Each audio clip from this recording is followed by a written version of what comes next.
All right, we'll call this general committee meeting to order. Welcome, everyone. Thanks for joining us this evening. We'll start with the following land acknowledgement. We respectfully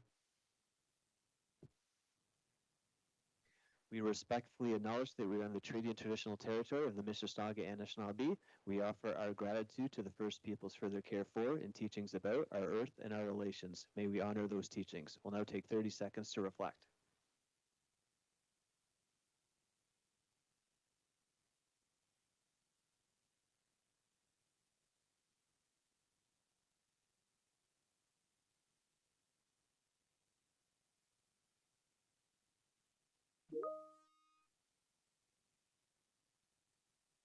Please stand for the singing of the national anthem.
And Councillor Hakey is joining us this evening virtually.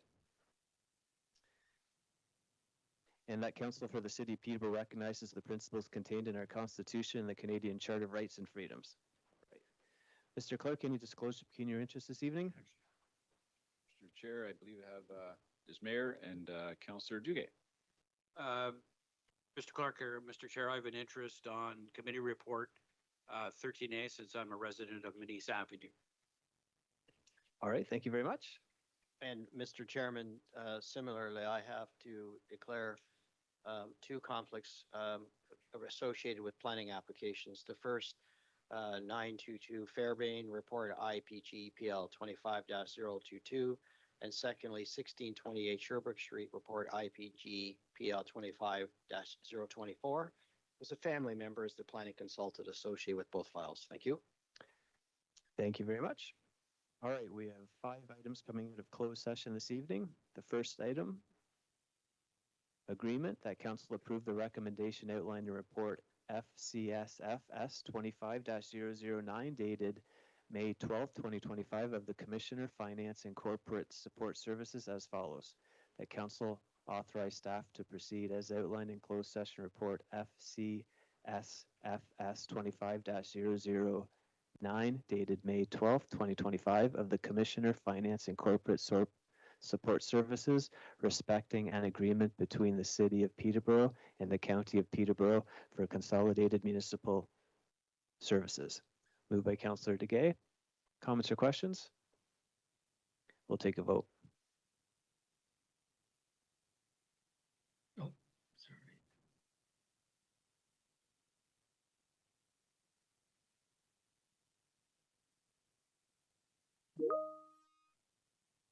Councillor Hickey's a yes. And that is carried. Second item, litigation, that council approve the recommendation outlined in report LSOCS 25-004 dated May 12, 2025 as the city solicitor as follows. That staff be directed to proceed as outlined in closed session report LS0CS 25-004 dated May 12, 2025 of the city solicitor respecting property litigation. Moved by Councillor Baldwin. Any comments or questions? We'll take a vote.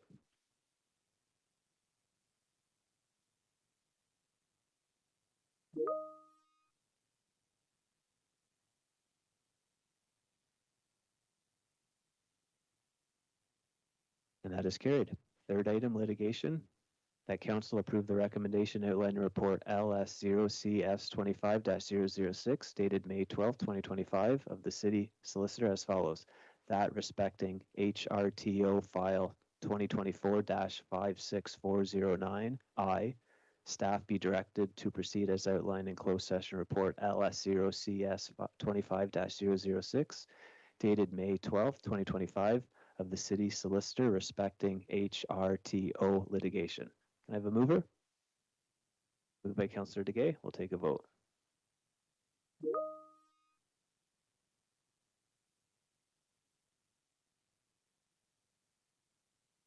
And that is carried. Fourth item, litigation, that council approve the recommendation outlined in report LSOCS 25-007 dated May 12, 2025 of the city solicitor as follows. That staff be directed to proceed as outlined in closed session report LSOCS 25-005 dated May 12, 2025 of the city solicitor respecting small claims litigation. Moved by Councillor Burke. Any comments or questions?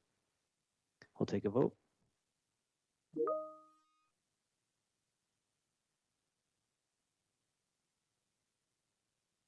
And that is carried. Last item, legislation, that council approve the recommendation outlined in report LS0CS 25-008 dated May 12, 2025 of the city solicitor as follows. That council consider closed session report LS0CS 25-008 dated May 12, 2025 of the city solicitor respecting Bill 6, Safer Municipalities Act 2025. Mover for that? Councillor Baldwin, any comments or questions? We'll take a vote.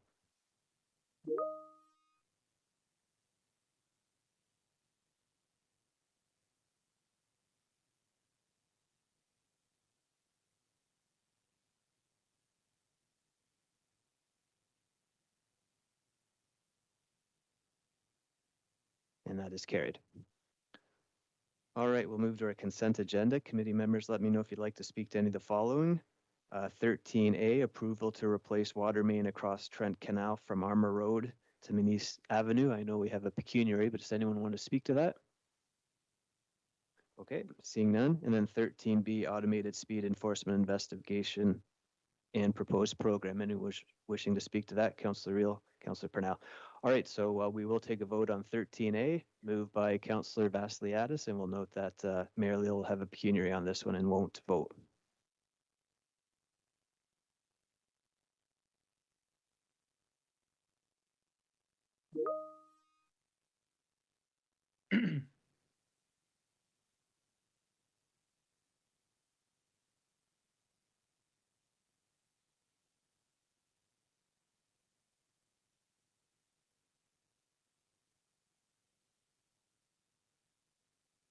And that is carried, and we'll note Mayor Leal did not vote on that. Okay, so we do have 4 items for public meeting this evening under the Planning Act, so I'll pass it over to the Chair of Planning, Councillor Purnell. Thank you very much, Chair Beamer. Okay. As mentioned, we do have 4 items this evening to do with rezoning and a new modification to our Affordable Housing Community Improvement Plan. There'll be a presentation with that one. So for the first item, we will please call Jamie Hofling to the, oh, actually, no, we're going to have this, I'm sorry. We're going to have the staff report first from Sarah Dillamarter, our junior planner. So please welcome to the podium and welcome to the city.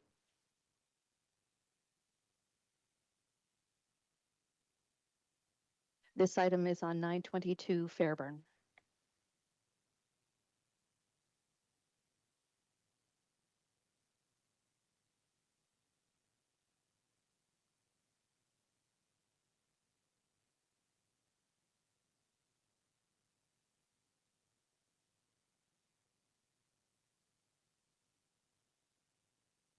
Good evening, Madam Chair, Your Worship, members of council.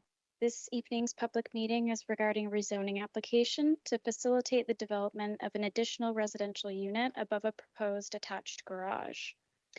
I prepared tonight's council report and will guide you through the application and provide an overview of staff's recommendations.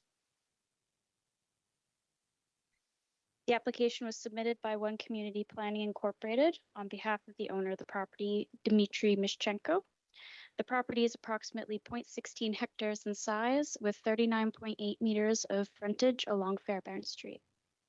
The subject lands are located east of the Lily Lake subdivision in the city's west end. The property forms part of the lands that were annexed by the city from Smith Township in the year 2008. The nearest connection to the sanitary sewer is at the intersection of Fairbairn Street and Hillside Street, which is approximately 60 meters to the southeast of the subject property.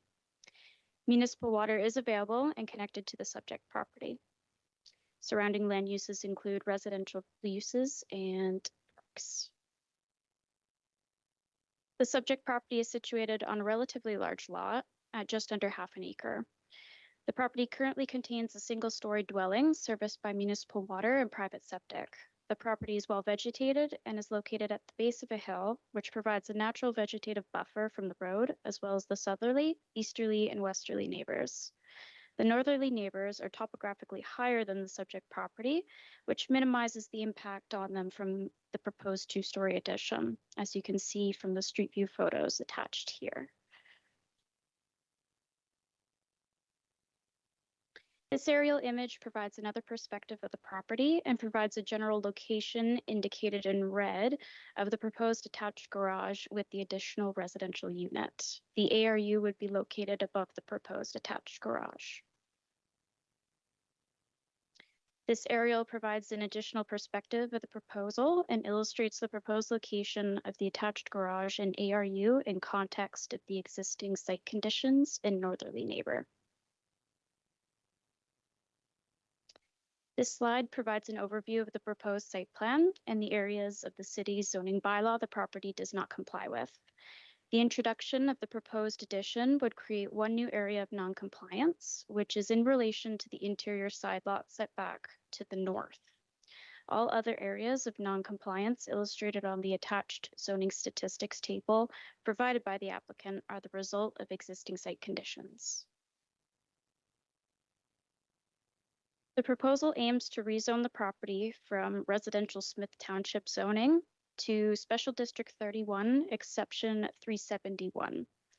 The Special District 31 will recognize the private system septic services provided to the property, whereas the Exception 371 will recognize three existing site conditions, including lot area, lot depth, and rear lot line, in addition to permitting a side lot line setback of 1.2 meters to accommodate the applicant's proposed development.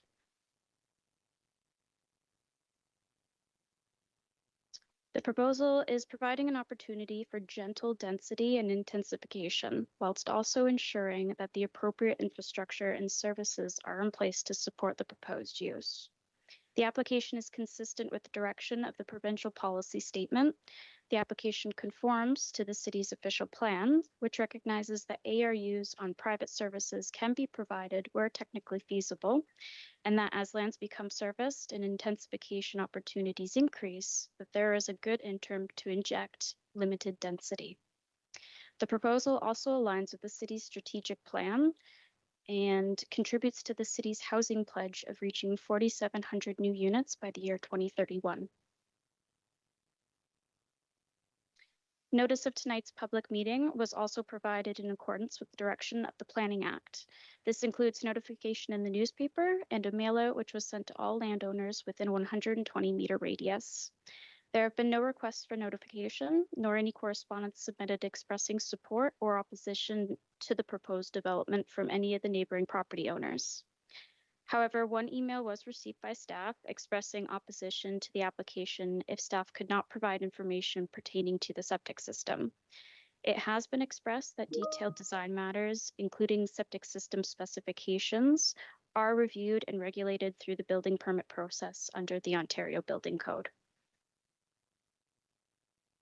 In conclusion, and as provided for in the staff report, staff respectfully recommend that the application be approved and that the proposed attached garage with ARU above is appropriate development for the subject property. The application is consistent with the Provincial Planning Act, and conforms to the city's official plan. Additionally, the building department did not provide any objection to the rezoning application and will review any approval necessary for revision at the building permit stage. Thank you, and I'm happy to answer any questions. Okay, thank you very much. Do any members of committee have any questions for Ms. Martyr? Seeing none, thank you very much for your presentation. We don't have any registered delegates from the public, but we do have the agent for the applicant here this evening. So Ms. Hopling, if you would like to approach the podium, please, and welcome to Chambers.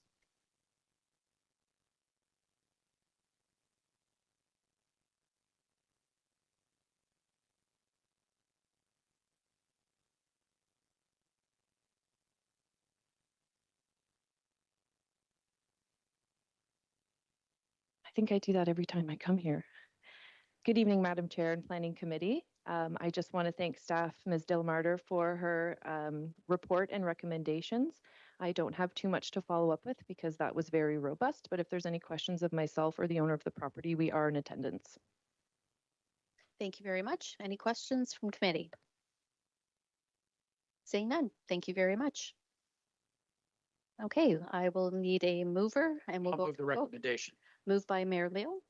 Thank you. Any comments or anything, sir? Just, we'll get to our housing target. It's a little like the Old Testament in Noah's Ark, going on 2 by 2.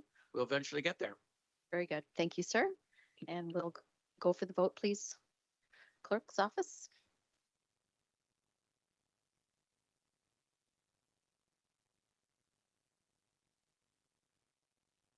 And we will note that Councillor Duguay is abstaining from this vote.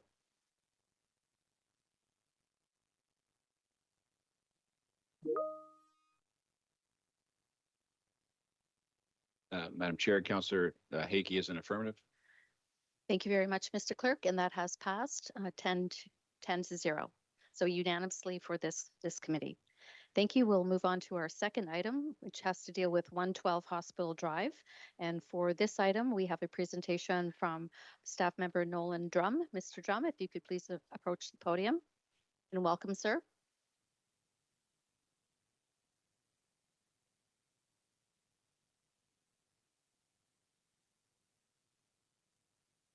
Good evening, Madam Chair, Your Worship, members of committee. I'm here to introduce to you zoning amendment file Z2502 for 112 Hospital Drive. The owner of the property is a numbered company owned by 2 family physicians. The applicant on behalf of the owner is Aditya Srinivas of EcoView Consulting Services, Inc. I just wanted to point out he didn't register as a delegation today, but he is in the audience if you guys have any questions for him later on. Property is about 0.2 acres with about 27 meters of frontage on Hospital Drive and 28 meters of frontage on Victory Crescent. Current use of the property is a single detached dwelling. Many of you will also know that it was Dr. Robach's optometry office, which he ran as a home-based business for 40 years, maybe, quite a while. The proposed use is a clinic and a 2-unit dwelling. So really, because they're not living at the property, they need to change the zoning to allow for a standalone clinic. Here's a location of the aerial image. The subject property is highlighted in yellow at the corner of Charlotte and Hospital Drive. Just to set a bit of the context, you kind of have a medical health services node here. You got the medical center across the street, and further west down Hospital Drive is the Peterborough Clinic and PRHC.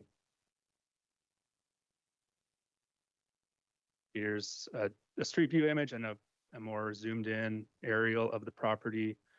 This property has evolved over the decades through multiple minor variance applications, and what's currently there is approved through site plan agreement.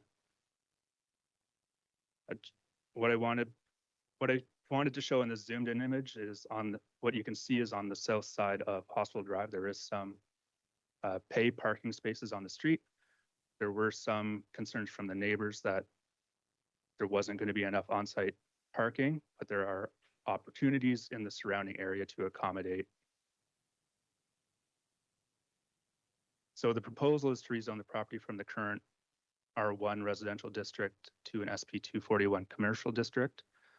The SP 241 is kind of your transition zoning that permits small scale offices, clinics, and dwelling units. The proposed exceptions recognize deficiencies relating to the parking regulations. They're switching, they had a number of minor variances under the existing zoning, which needed to be addressed through this amendment. And as they were going through their zoning amendment application, the parking regulations changed back in February or March. So there were some additional items that needed to be addressed as well. There will be a minor expansion to the westernmost driveway to accommodate 2 accessible parking spaces. We felt that it was an important trade-off, a little bit more parking, but to have those accessible parking spaces available to the clinic. Here's a concept site plan. It looks pretty much exactly the same as what you would see if you walked by the property today. One thing just to note on this is a lot of the active usage is fronting on Hospital Drive. It's really just the backyard fronting on Victory Crescent. So you're not going to have that impact on the residential uses to the north. So the application is supported by the provincial planning statement, the city's official plan, and the strategic plan. So we're incorporating more non-residential uses into our neighborhoods, and there is a dire need for family physicians in the community. And it's only one extra unit than what's there, but it is getting us towards that housing pledge number of 4,700 units by 2031. It's all projects big and small. The applicant circulated a mail-out notice in December, January, just this past year, to landowners within 120 meters. There were some concerns about the availability of parking. The reduction requested was reviewed by our transportation staff, and they were of the mind that there was enough alternatives. There's the pay parking. There is on Victory Crescent, there's 1 hour limit calendar parking between 9 to 5, which is more or less when the clinic would operate, and there is a pay parking lot further to the west. And, general, let's say, property standards issues that had to deal more with the previous owner and tenant of the property. Notice of this application was circulated in accordance with the Planning Act. It was published in the Examiner, mail it to all property owners within 120 meters, and no additional comments were received to me in that circulation period. So after the applicant did their notice, we didn't get anything in addition. So it's the recommendation of staff to rezone the property from R1 1M 2M to that modified SP 241 to facilitate the transition of the existing single detached dwelling to a clinic and a 2-unit dwelling, only needing that minor modification to the parking area to allow for the 2 accessible parking spaces. And if there are any questions of clarification, I'll take them now. Thank you, Mr. Drum. I do have a question for you from Councillor Duguay. Thank you, Chair Parnell. Mr. Drum, thank you for a thorough presentation. You referenced in your remarks I believe there's a site plan governing the use of this property, correct? Yes, there is. So the minor change that's required to accommodate 2 parking spaces to serve persons with disabilities, that will be like a modest change to that site plan? Yeah, I wouldn't expect them to really need a site plan amendment at all, maybe plans only. Thank you for that clarification. And can you go back? I just want to go back to your that screen with respect to public notice. So initially, sorry. Thank you, Madam Chair, if I might, to Mr. Drum. So initially, some concerns raised about parking, but then pursuant to the issuance of the statutory notice, there's no written comments and no delegations, correct? Yep, that's correct. Thank you. Hey, thank you very much. Any further questions from committee? Saying none, thank you very much, Mr. Drum. And we do not have any registered delegates for this particular rezoning application. So I need a mover. Councillor Beamer, did you want to comment, sir? No? Okay. Counselor Beamer? I saw his hand first. Sorry. We'll get you, council. Okay. Did you wish to speak to it? Counselor Yes, Bastiatis? basically, it's a good news story. You have two physicians committing to Peterborough and creating more clinic space, and we've been looking for that. So I think overall, this will be great for Peterborough. Thank you. Great. Thank you very much. Any further comments? Counselor Duguay? Thank you, Chair Parnell. Like my colleague, Councillor Vasiliadis, and I suspect Councillor Beamer, uh, this zoning bylaw amendment application is based first and foremost, the recommendation by staff on good planning merit. This is a property that by and large has functioned as a clinic for a long time. I suspect unless and through Mr. Drum's presentation, we probably would not have known it was operating as a home-based business. The parking is focused on Hospital Drive, not on Victory Crescents in terms of site development. The changes to the property are minimal.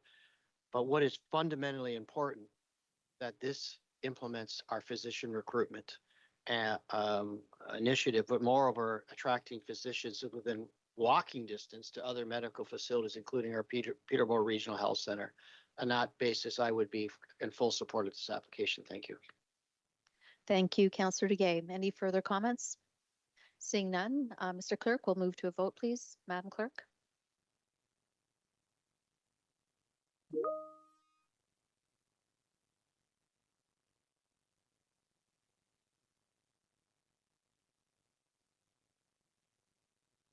And Thank you. And that is unanimously approved by committee. Thank you very much. We will move on to our third item. This is another rezoning application for 1628 Sherbrooke. And once again, we'll call Mr. Nolan Drum to the podium for the staff presentation, please.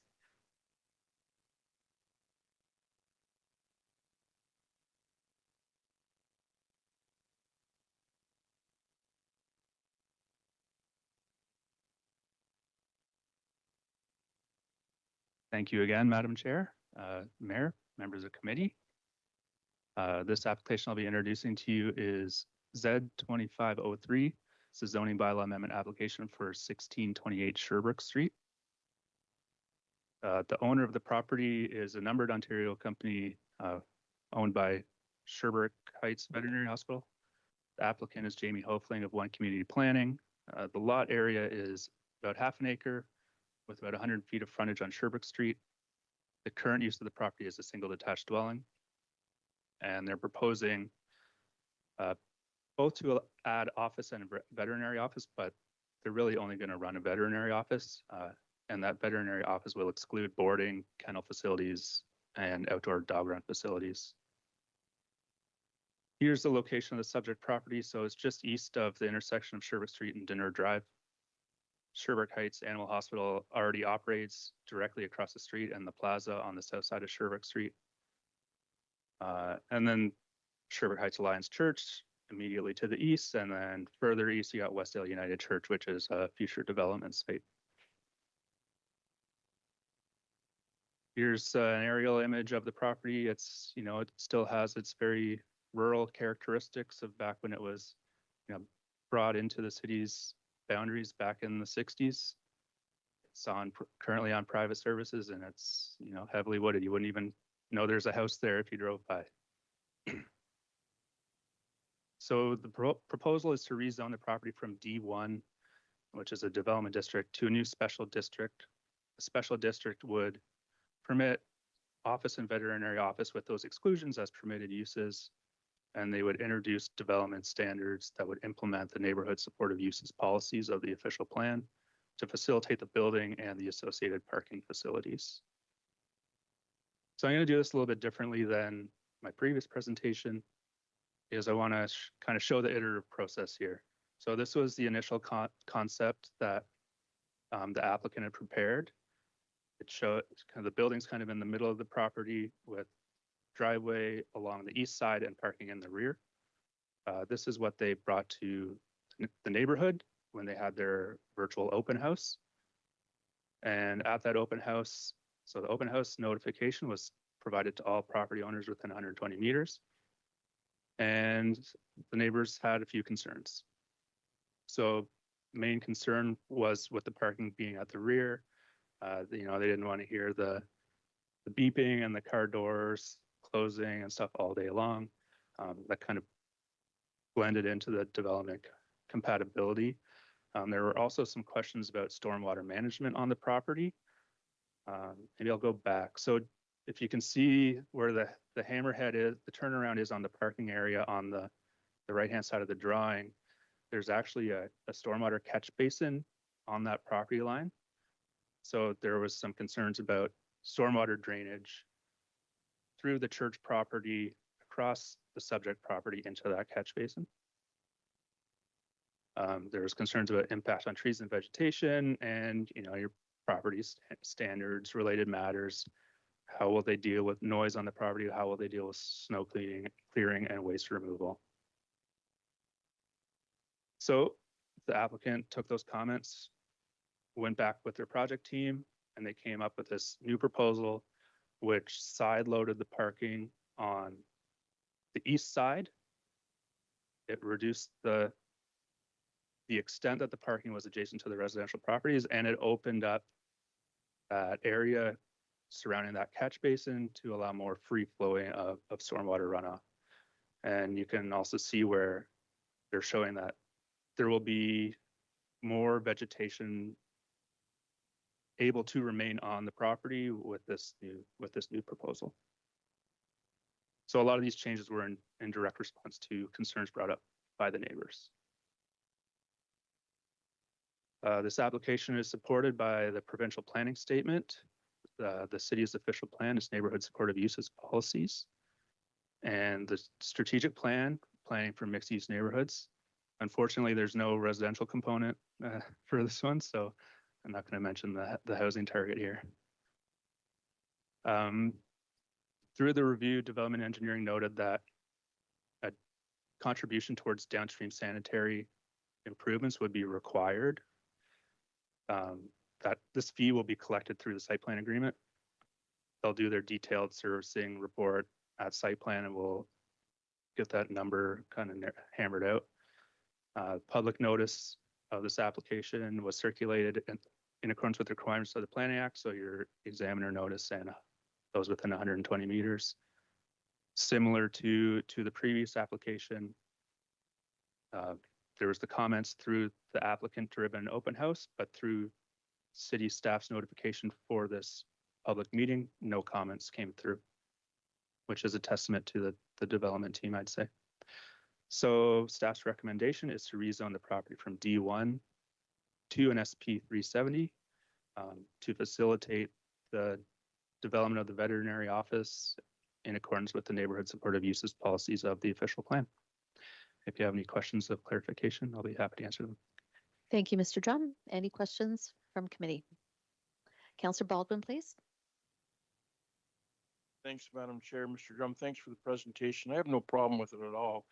Just a clarification on the boarding. So there'll be veterinary medicine going on at the premise? Yep. I'm assuming by boarding, you're not including animals that might have to stay over the evening because of surgery, but ongoing boarding, is that the intent? The intent is that if there's any, they will only practice hospital procedures that don't require overnight stay. Oh, thank you. Thank you for the clarification. Thank you, Madam Chair. Thank you very much. Any further questions? Seeing none, thank you very much, Mr. Drum.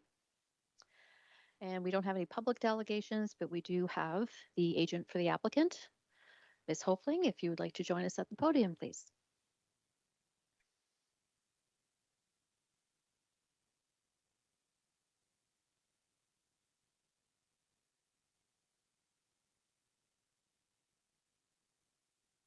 All right, good evening again. I will keep this brief because Mr. Drum did a great job on his presentation. Okay, again, I'm Jamie Hopling from One Community Planning, and I'm here on behalf of Sherbrooke Heights Animal Hospital. As you've just heard, they are hoping to rezone the property they own at 1628 Sherbrooke Street. Their current location is 1625 Sherbrooke Street, which is located across the road in that plaza. For the proposed location, As Nolan mentioned, they are rezoning to a special district to permit this use, an office use as well as a veterinary clinic use. We've added the office use to give flexibility for the future if the clinic use were to cease. So the current animal hospital is full at capacity. With the pandemic. Pet ownership has risen, the rates have risen quite a bit, so does the need for animal care. So they just need a larger facility to expand. So this is the draft rendering completed by Artistry Construction Inc. They are a vet designing company. They specialize in that, and they've designed over 100 vet clinics in Ontario. So they have the skill set for making sure there's good soundproofing, that there's good flow, that you have cats and dogs with separate entrances to avoid that conflict. They really have a good handle on how to set up a vet clinic. So when you take that drawing and you put it onto the ground, this is what our site plan looks like.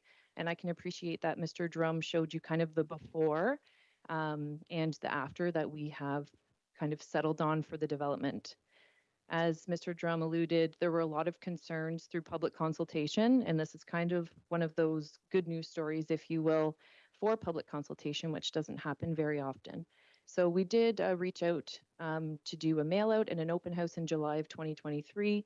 I think the major concern was the trees and the vegetation. As you saw, it's quite heavily treed, and that vegetation acts as a good buffer between the residents on the west and north and the high capacity arterial road that Sherbrooke Street is. So that is the layout that has worked the best for fitting everything in.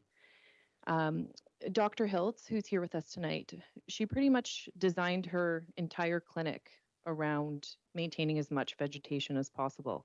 That's why you see that long rectangular building versus what was originally proposed. We based all of our decisions on the arborist plan. So we went out and the arborist did all of their work, gave us the plan on where the trees were, and we said, okay, we need to fit within this to keep as much as we can, because we knew that that was the make or break with the neighborhood. In an act of good faith, we recirculated our plan before submission to the neighbors. Even though we weren't required to, we did one extra one because the plan had changed quite a bit and we wanted to give them the heads up that we were proceeding. And we actually received very good feedback on this plan. And I just want to quote two of the neighbors, if I can, because like I said, it doesn't happen very often. Two of them said, I think that myself and the neighbors were pretty skeptical at the start of this process, but I've been very impressed by the care, consideration, and patience you and the owner have shown. Another one said, I also wanted to say, thanks to your team and the property owner for the changes. While it's not ideal, I appreciate you altering the plan to address some of the concerns. So the neighbors did come around and were able to support the plan that we brought forward, which was really important to us. The last slide I want to show is the tree retention plan that was created. The green trees are the trees and vegetation that are staying, and the red are the ones that unfortunately have to be removed. You can see there's kind of a pocket in that northwest corner that is looking bare, but that is where our landscape plan will come in through the site plan stage, which is the next stage of this project. And we will be required to compensate and plant as much as we can where we can on the property. So as I mentioned, the next steps are site plan approval. We're pretty much ready to submit that application following our rezoning approval, should that happen tonight. If there's any questions, I'm here. If there's any operational questions about the veterinary office, the doctor is also here. Excellent. So thank you very much, and congratulations to you and your team for your work with the neighborhood. That's excellent. Thanks, Madam Chair. Two councillors have questions for you. Yep. Councillor Crowley, please. Thank you, Madam Chair. So thank you so much, Jamie, for being here. And I know that we talked a lot back in, was it the summer of 2023, I guess, is when we talked. Correct. And I know that at the time there were, like you said, there were a lot of residents along Deneur there that had some issues with the property, but I find it commendable how much work that you and your team did regarding those complaints and those comments. I was absolutely shocked when you came back and said, yeah, we worked on it and here's what we did. And then we reached out to the residents, and all of the feedback that I've got from the residents so far has been fantastic. So I just want to thank you for that. And if I have to ask, do I have to ask a question? You should. Um, so regarding the vegetation and the trees, uh, are you going to be doing is it going to be a payment in lieu, or is it going to be 1 for 1 or 1 for 3 or whatever the Through the bylaw is? Yes, through the chair, it will be the compensation rate that is in plan, and it will be probably a combination of both because we will be planting. Whatever we can't plant will be in lieu, cash in lieu. That's great. And what would help is if Sherbrooke Street was rebuilt too. That would help. Through the chair, I'm in agreement. Anyway, thank you, Madam Chair. All right, thank you. And it is questions for clarification. Councillor Burke, please. Thanks, Chair Parnell, and through you to Ms. Hoffling, thanks for the follow-up to the presentation. Appreciate it. So the existing house that was there is being demolished to build this unit? Through the chair, that is correct. And how many bedrooms was that house? If you don't mind, I'll just ask it's 3 bedrooms. Thank you very much. And did the applicant own the house prior to this, or did they buy it with the intention to turn it into a business? Through the chair, they bought it with the intention to turn it into a business. Okay, thanks. I guess this is just to our housing pledge ticker. I guess we're breaking even here, right? Because this kind of trumps the last 2 applications. But yeah, thank you very much. Okay, thank you very much. Final call for questions of clarification. I see none. Thank you very much. Thank you. Good Okay, evening. and I need a mover, please. Councillor Baldwin. Oh, Councillor Crowley? Councillor Crowley? Moved by Councillor Crowley. Did you have any comments, sir? Or are you okay? You're good? Councillor Vassiadis has some comments. Go ahead, sir. I'll just echo what Councillor Crowley said. When you take the concerns from the neighborhood in the meeting and you revise and moving the parking to the other side of the building, you decrease the number of parking spaces adjacent to the residential development. And again, you're investing that kind of money to redevelop the property. I think this one really worked out well. And it's from what I can see, it's $94,000 of development charges revenue. So that's a good thing too. But this is like a good example on how to develop in Peterborough. But thanks. Excellent. Thank you. Seeing no more comments, we will go to a vote, please, Madam Clerk.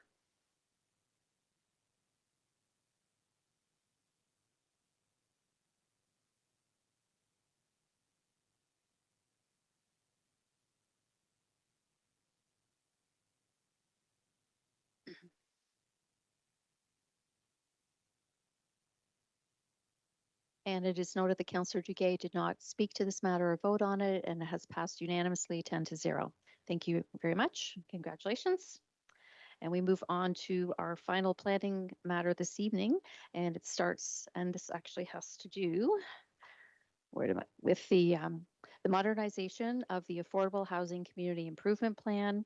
So we'll start with the presentation with JJ, I knew I was going to do that, the Vasagayam, and Casey Bradfield. Welcome to the podium.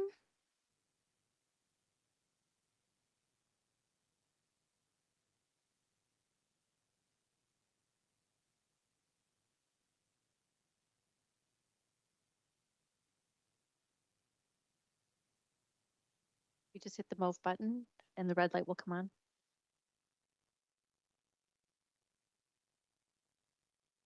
Good evening, everyone. Thank you for having us. My name is Janaraj Devsakam. I also go by JJ, and I'm the housing manager with the City of Peterborough.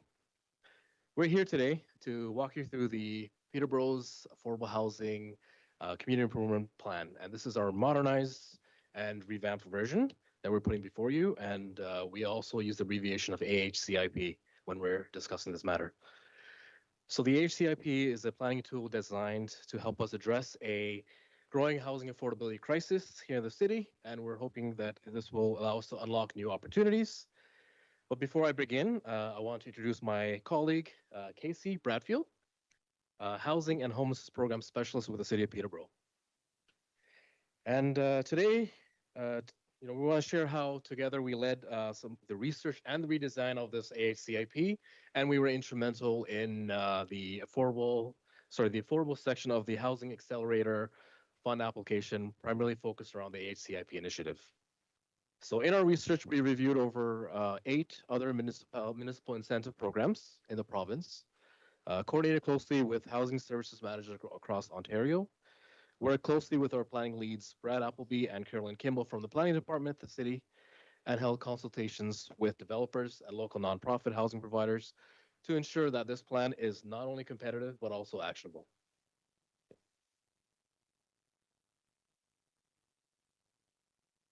Yeah, we might have to adjust this a little bit. Thank you, JJ. Peterborough is in a housing crisis and affordable housing is in high demand. And recent data paints this picture. Home ownership is increasingly out of reach. The average sale price of a home in the city is now over $619,000. And that's far beyond what many residents can afford. Tenants are facing the greatest pressure. The average income for tenant households is just $57,000 compared to $116,200 for owners, and that's a 51% income gap.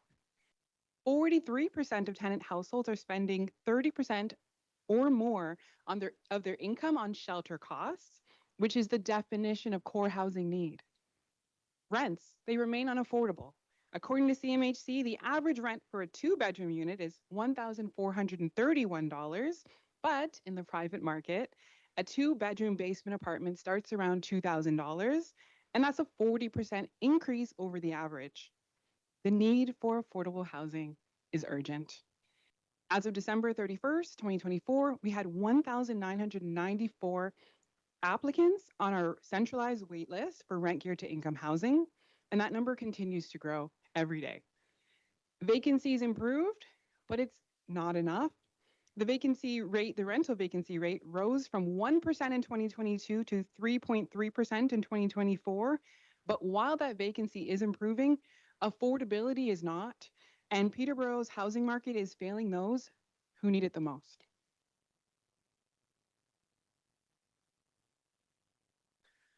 So the current AHCIP program has helped create affordable housing in Peterborough, but it has limitations in meeting the scale of demand, providing streamlined incentives, and encouraging large-scale private sector investment.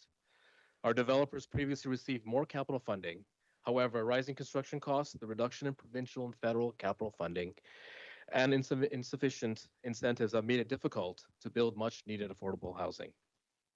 Our rebate and refund programs have also proven insufficient in motivating investments in affordable housing projects.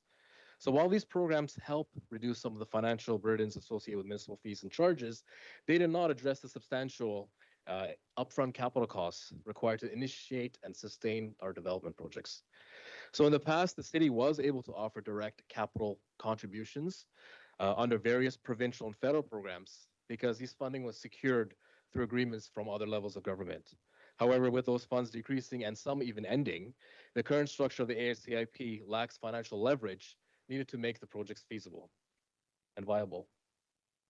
So let's take a look at the construction costs on some of our affordable projects. If you look in the last 2 years, so if you look at 2023, we have our 555 Bonaccord, which is also references as Hunt Terrace. We have a cost here of $346,700 per unit. And just a year later, on our most recent project, 681 Monaghan, this jumped to $433,970 a unit. That's a 25% increase just over 1 year. And this sharp escalation is exactly why when we talk to developers, they're saying they need upfront support to include any sort of affordable unit in their projects. So without the right incentives in place, it simply isn't feasible to build the housing that we need.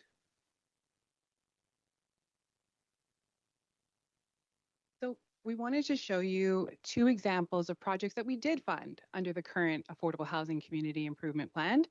This is Rubridge 8, 137 Rubridge Street.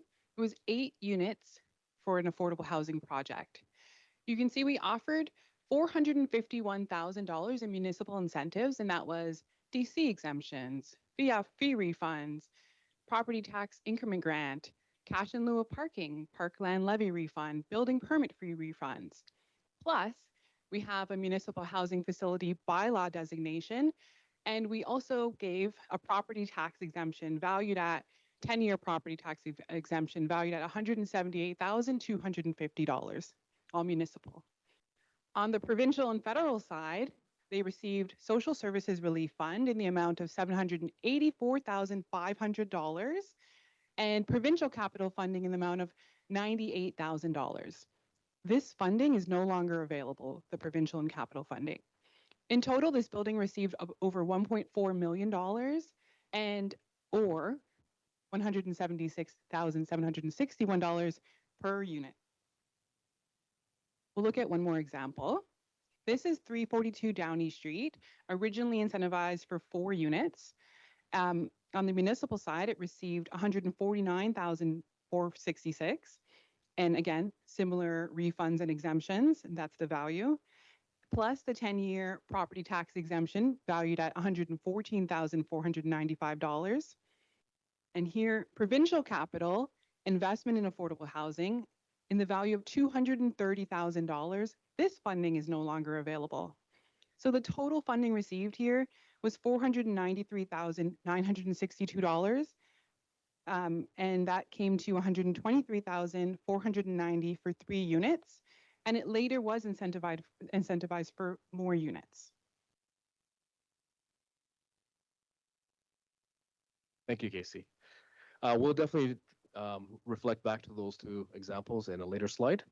And to better understand the impact on developer and builder finances, we did go further and we did a rental income study based on the years that the developer and builder is being asked to hold these units affordable.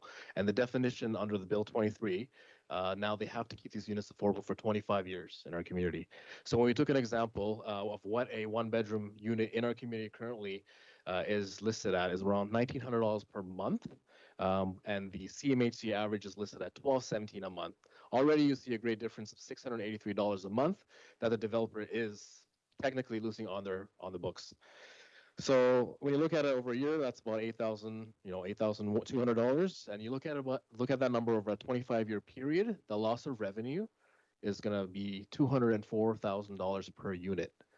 So we really wanted to paint the picture. So we look at the previous projects of the 4 units. If they were to do that unit right now, they'd be losing over $800,000 right, in their books. So that's the challenge that the developers are facing. However, when we speak to the developers and nonprofit developers as well, they're very clear that they are happy to build these units, and they're actually willing to do at least 5 or more per build. It's just that at the rate of revenue loss, they can't do it. And without any sort of strong municipal incentive program that includes or encompasses a capital component. And they were very clear. They're like, hey, if we are not seeing a strong incentive program, we're simply not going to build affordable.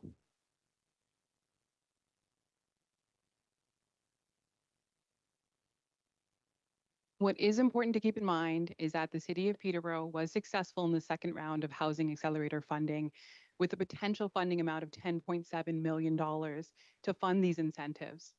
As part of that funding, we were asked to do consultation and research, and we did. We consulted with developers and housing providers. We conducted financial modeling and gap analysis, and developers indicated $80,000 per unit is the minimum viable amount to fill that gap that they would be losing. And $100,000 per unit was what they really felt was needed. But we didn't stop there. We looked at other municipalities as well. We talked to service managers, and we found some very progressive cities. And we started with similar in size cities, and we found Muskoka offering $15,000 to $100,000 per unit, depending on the affordability period. And I can tell you that for 20 years, that's $100,000. Guelph is offering a $100,000 vacant unit renewal grant for affordable projects, plus $25,000 for new affordable unit grant. And those can be stacked. So you can see incentives can be moderate to high here. We looked at larger cities, Richmond Hill, for instance, offering up to $150,000 per unit for these fees, and Mississauga offering $130,000 for affordable units or $60,000 for below market units, and that's per unit. If you look here in the blue, we have some of our lower incentives. What's important to note is that in the new AHCIP, Peterborough would rank in this middle orange moderate section, but under the current program, it would fall under the blue low incentive tier with Kawartha Lakes, for instance, who is only offering refunds and waivers. And the issue with undefined incentives is that developers really can't budget for affordable, and we know there's going to be revenue loss. So without clear incentives, we're really unable to paint that picture for them, and it's going to be less attractive to build affordable housing.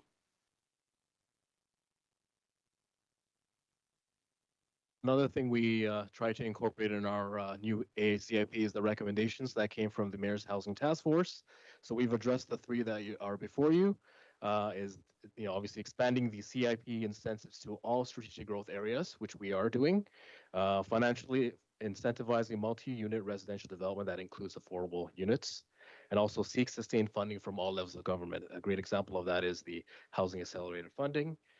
The piece around the strategic growth areas, if you look at our previous program or the current program, which is outlined as then under Schedule H, the area that's outlined in red is the area of coverage for the old CIP program, and we are now hoping to align that with our new official plan changes, where we will be aligned with the city boundaries. And what this will allow us to do is focus on urban intensification and be in line with our land use policy, but also ensure that we're ready to be strategic in our affordable development.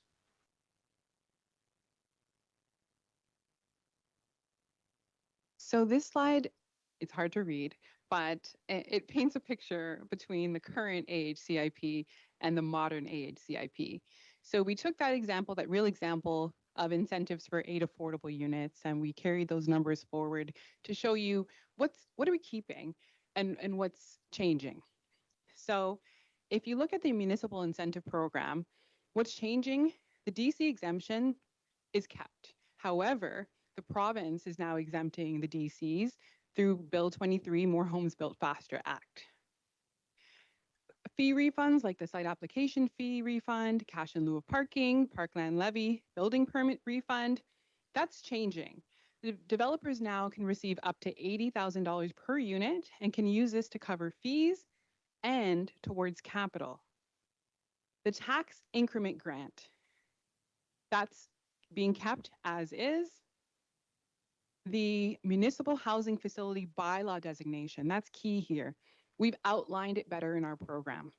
And what developers need to do to qualify is a little bit more extensive. This is a 10-year property tax exemption, in this case valued at $178,000. And we want to make sure that developers who are receiving this are housing vulnerable populations, and also setting their rents at 90% of AMR, whereas the rest of the program would be up to 100% of AMR. So if you look at the very bottom, if you can read it, the total municipal funding in the current program, as is per this example, is $629,588 or $78,000 per unit. There's no federal capital funding in this picture because we don't have any available. And on the modernized side, we're now giving $934,250 or $116,000 per unit. And this does not include the 10-year property tax exemption. So if you are a developer who wants to house some of our vulnerable populations, you'll additionally get $178,000. So without that, it's a 48% increase over what we can offer. And again, that's possible through the Housing Accelerator funding.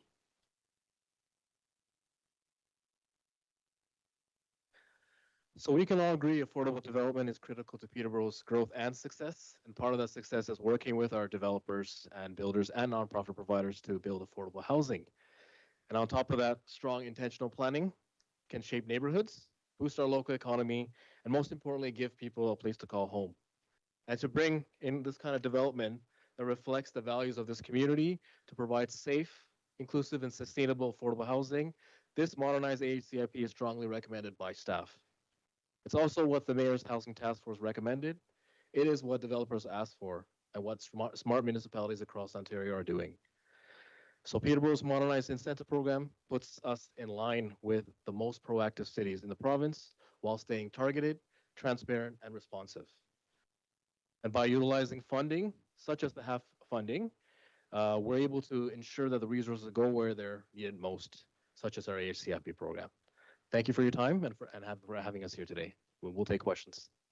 Thank you very much, Casey and JJ. I do have 3 councillors so far who have questions for you, starting with Councillor Rial, please.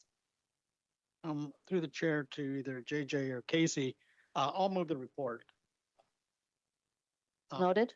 Thank you very much for being here. The 80,000 per unit, does that apply to an apartment building? Let's say a 53 unit apartment building, you're looking at between $4 and $5 million. So where is that funding going to come from? Because I think we're looking at potentially 10 point some million dollars. So somebody comes, they got a 53 unit apartment building.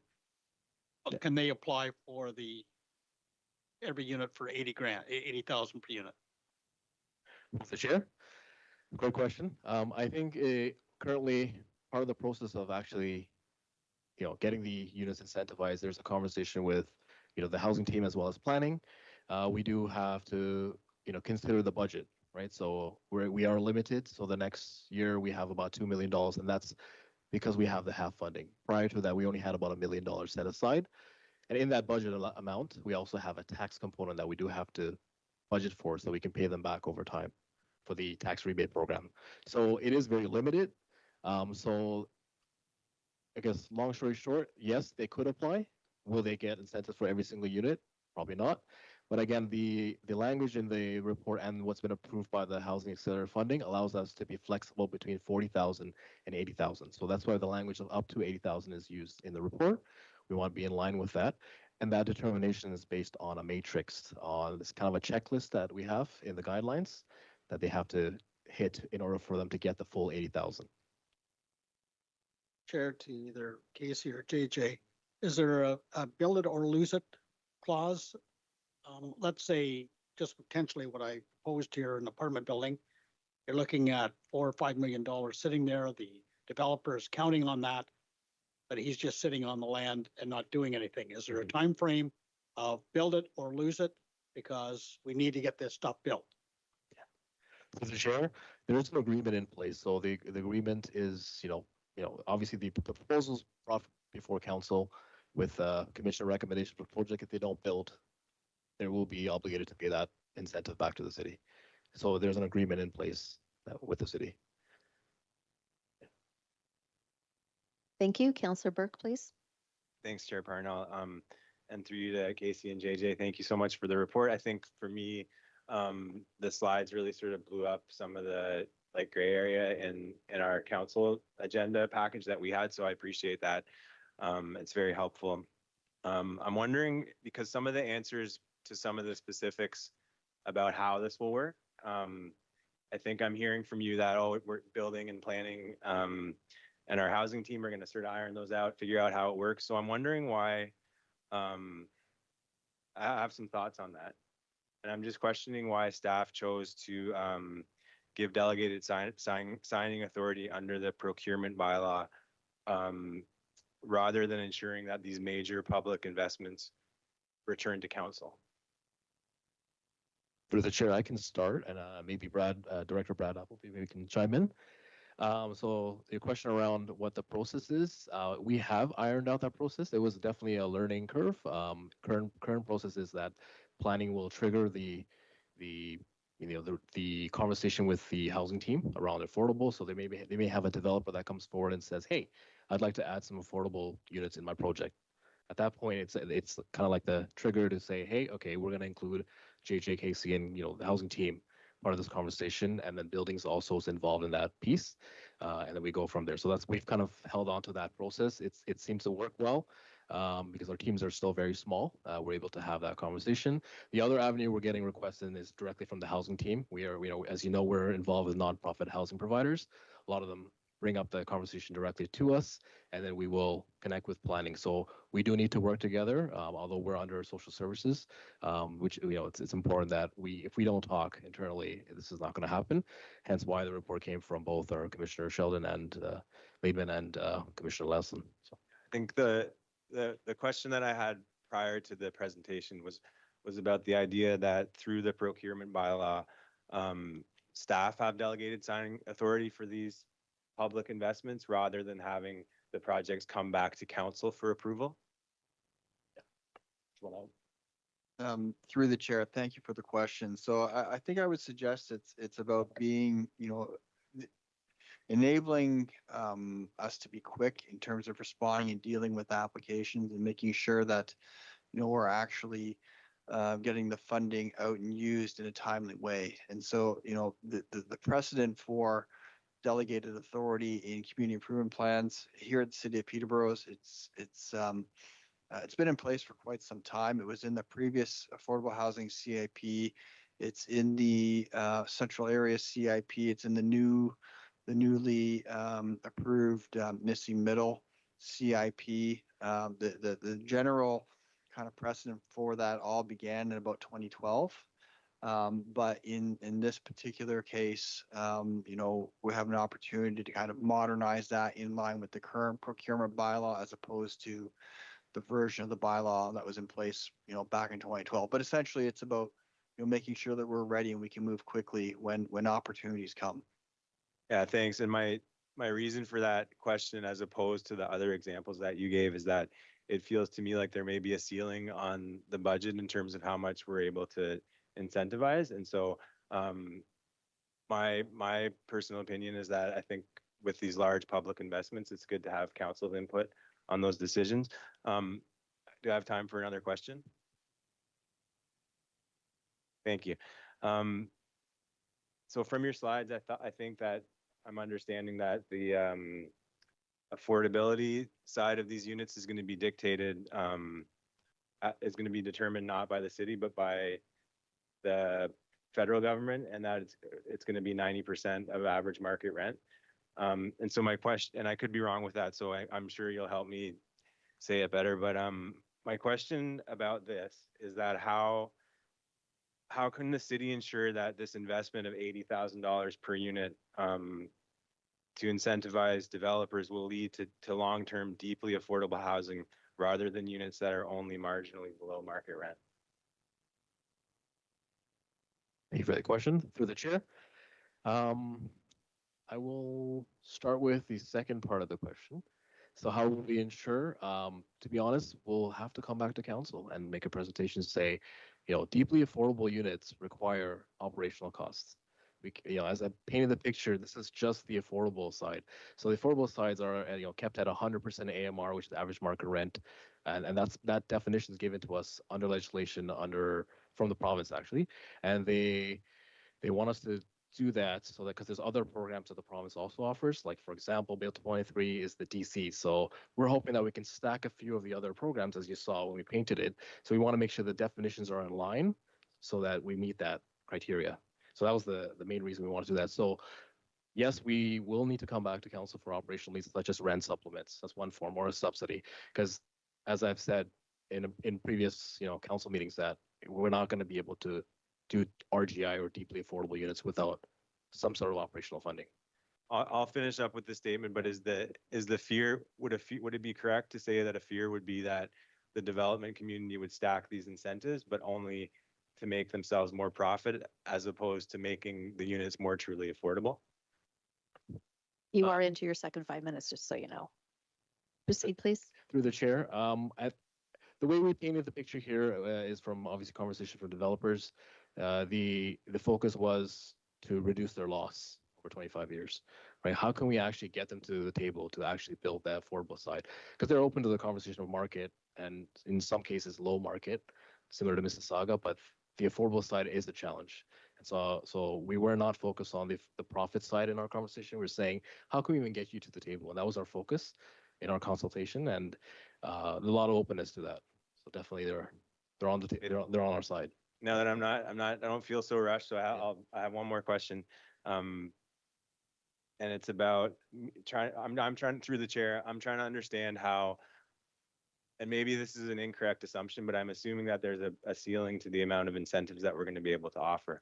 So what metrics are staff going to use to determine which projects receive the full incentives? Is it going to be just based on impact? So like the amount of units, the amount of affordability, what is that going to look like? JJ? Through the chair. So we have a few ways of keeping an eye on the ceiling. Obviously, we have our internal finance team that keeps a close eye on the budget and tells me, hey, JJ, you're getting close, this is it. And that goes on like on a daily basis. So that's one thing, but there is a monitoring standard that we follow. So we have our annual compliance as well. So we have to also report to the province around numbers around affordability. So that's something they also added with the DC, the development charge exemption. So that's something new that's going to be actually adding another layer of duties or responsibilities that we have to do now internally. We have tracked every incentive program thus far. We've never gone over budget. We've actually said no to developers when we run out of budget. So I think the budget ceiling is pretty strict. And if we do have to go over it, we do have to come back to council. Right. Madam Chair, thank you to the presenters. It's a very fast changing issue. And I know that behind the scenes, there's a lot of changes that have been made to determine like what affordable housing or social housing looks like. And I just appreciate the presentation. Thank you. Okay, thank you very much. Councillor Chica, you have the floor. Thank you very much. Through you, Chair Parnell. Thank you to JJ and to Casey for this terrific presentation. I have to say, I was really looking forward to it coming forward because we need to get on track. We need to unlock the funding that we did receive, the accelerator funding, and to do it strategically. Comparative municipalities, what are other cities doing, municipalities doing that is working well in terms of incentives. So thank you. And I really appreciated reading through the package and for the supplemental information you provided. Just a couple of questions. On page 5 of your report, there were 4 bullets about the objectives of the Affordable Housing CIP. The last 2 bullets, promoting the renovation and reuse of underused properties, and the 4th bullet, promoting sustainable development, including energy efficiency through the development of affordable housing projects. Brilliant. I think that these are the objectives, and those 2 should absolutely be included. And we just passed our Climate Action Plan 2.0, and that we're to bring a lens to all the reports and especially new projects and initiatives that we're engaging in as a city. This is a big initiative. This is the most important initiative. I don't see those 2 things reflected in any of the incentives, in language or in bullets. So can you tell me where it is or where it will be put?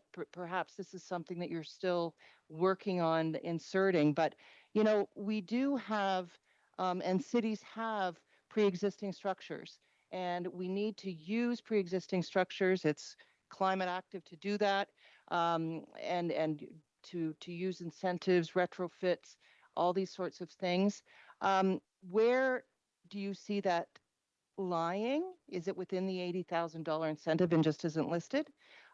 It feels a little bit vague about how sustainable development is reflected in the incentive program. Thank you. Through the chair. Casey, thank you. Thank you. That's a great question. I think there are a couple opportunities for us to do that. Previously mentioned was the matrix.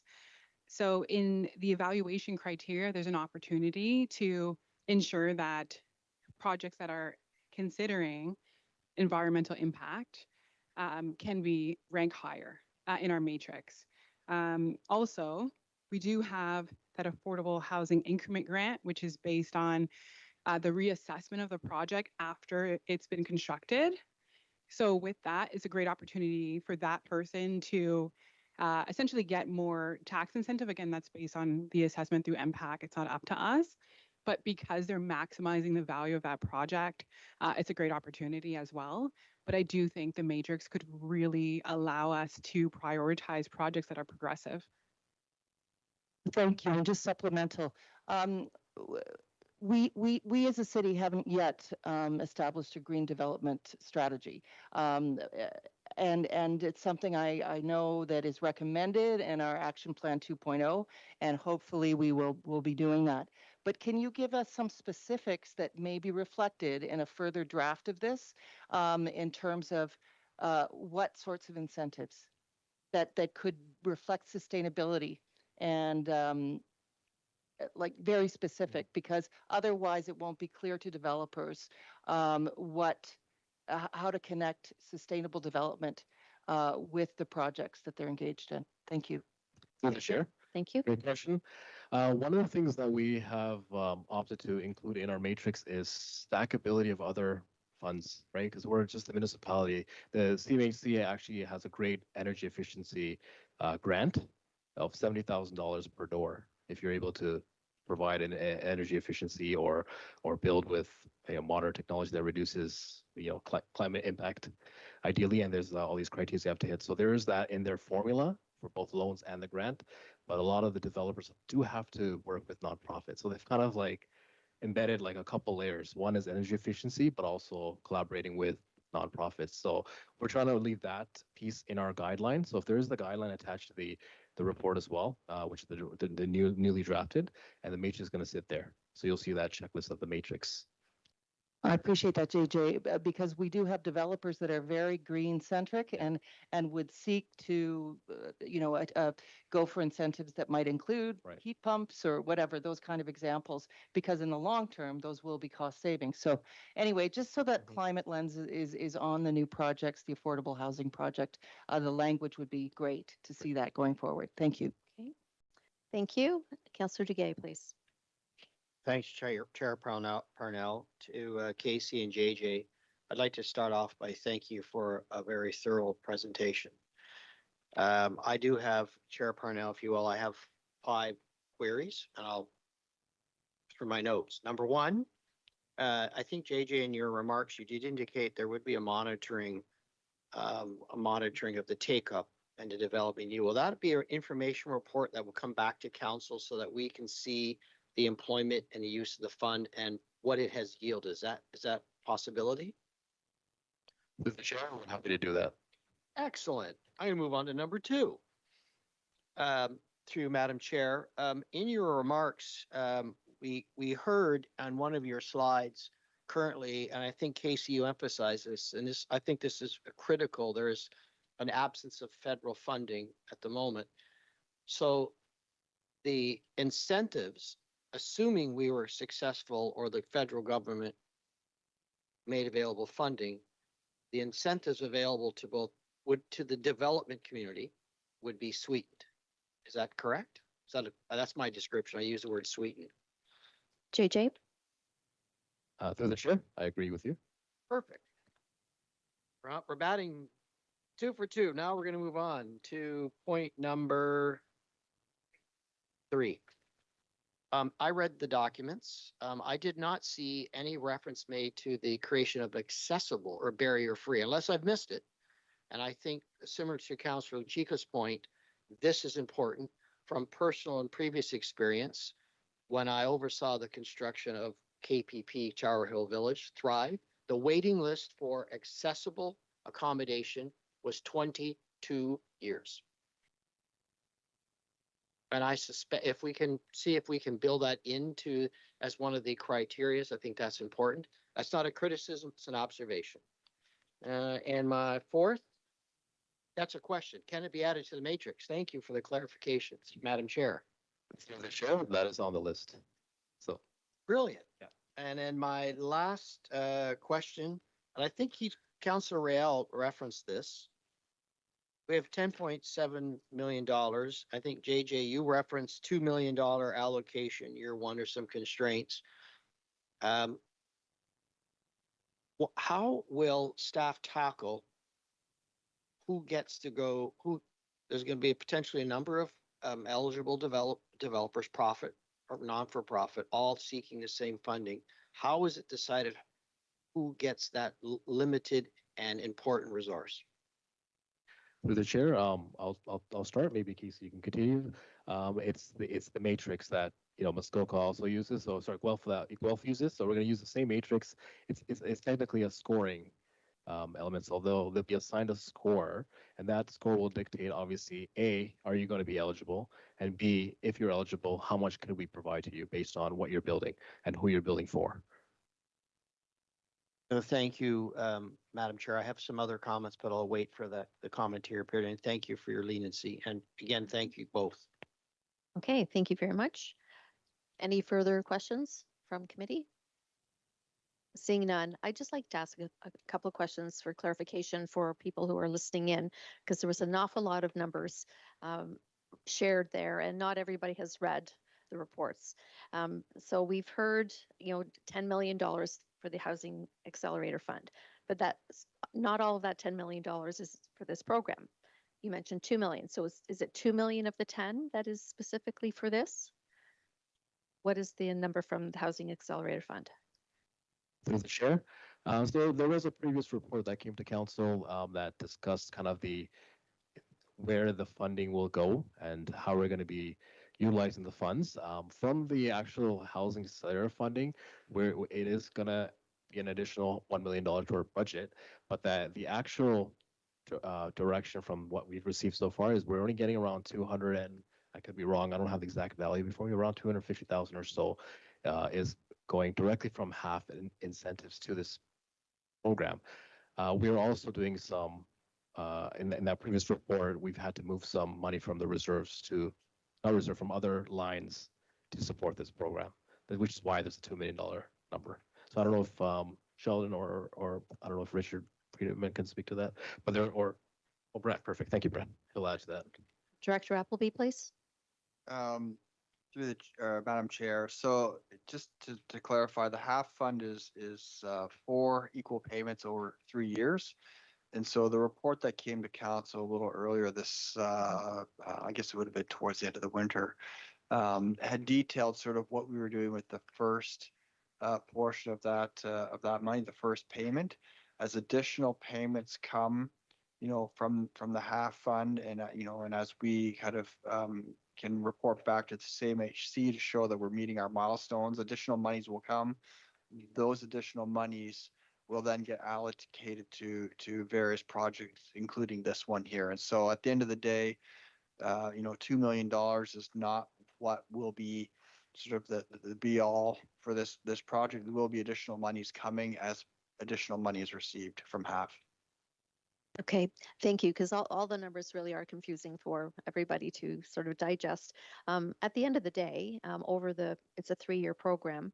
How many units can we realistically expect to be added if the developers for the nonprofit and profit come into this program? How many units do you think we can target for? Through the chair, we're pretty confident we can meet the first year's milestone. I think it's 11 units.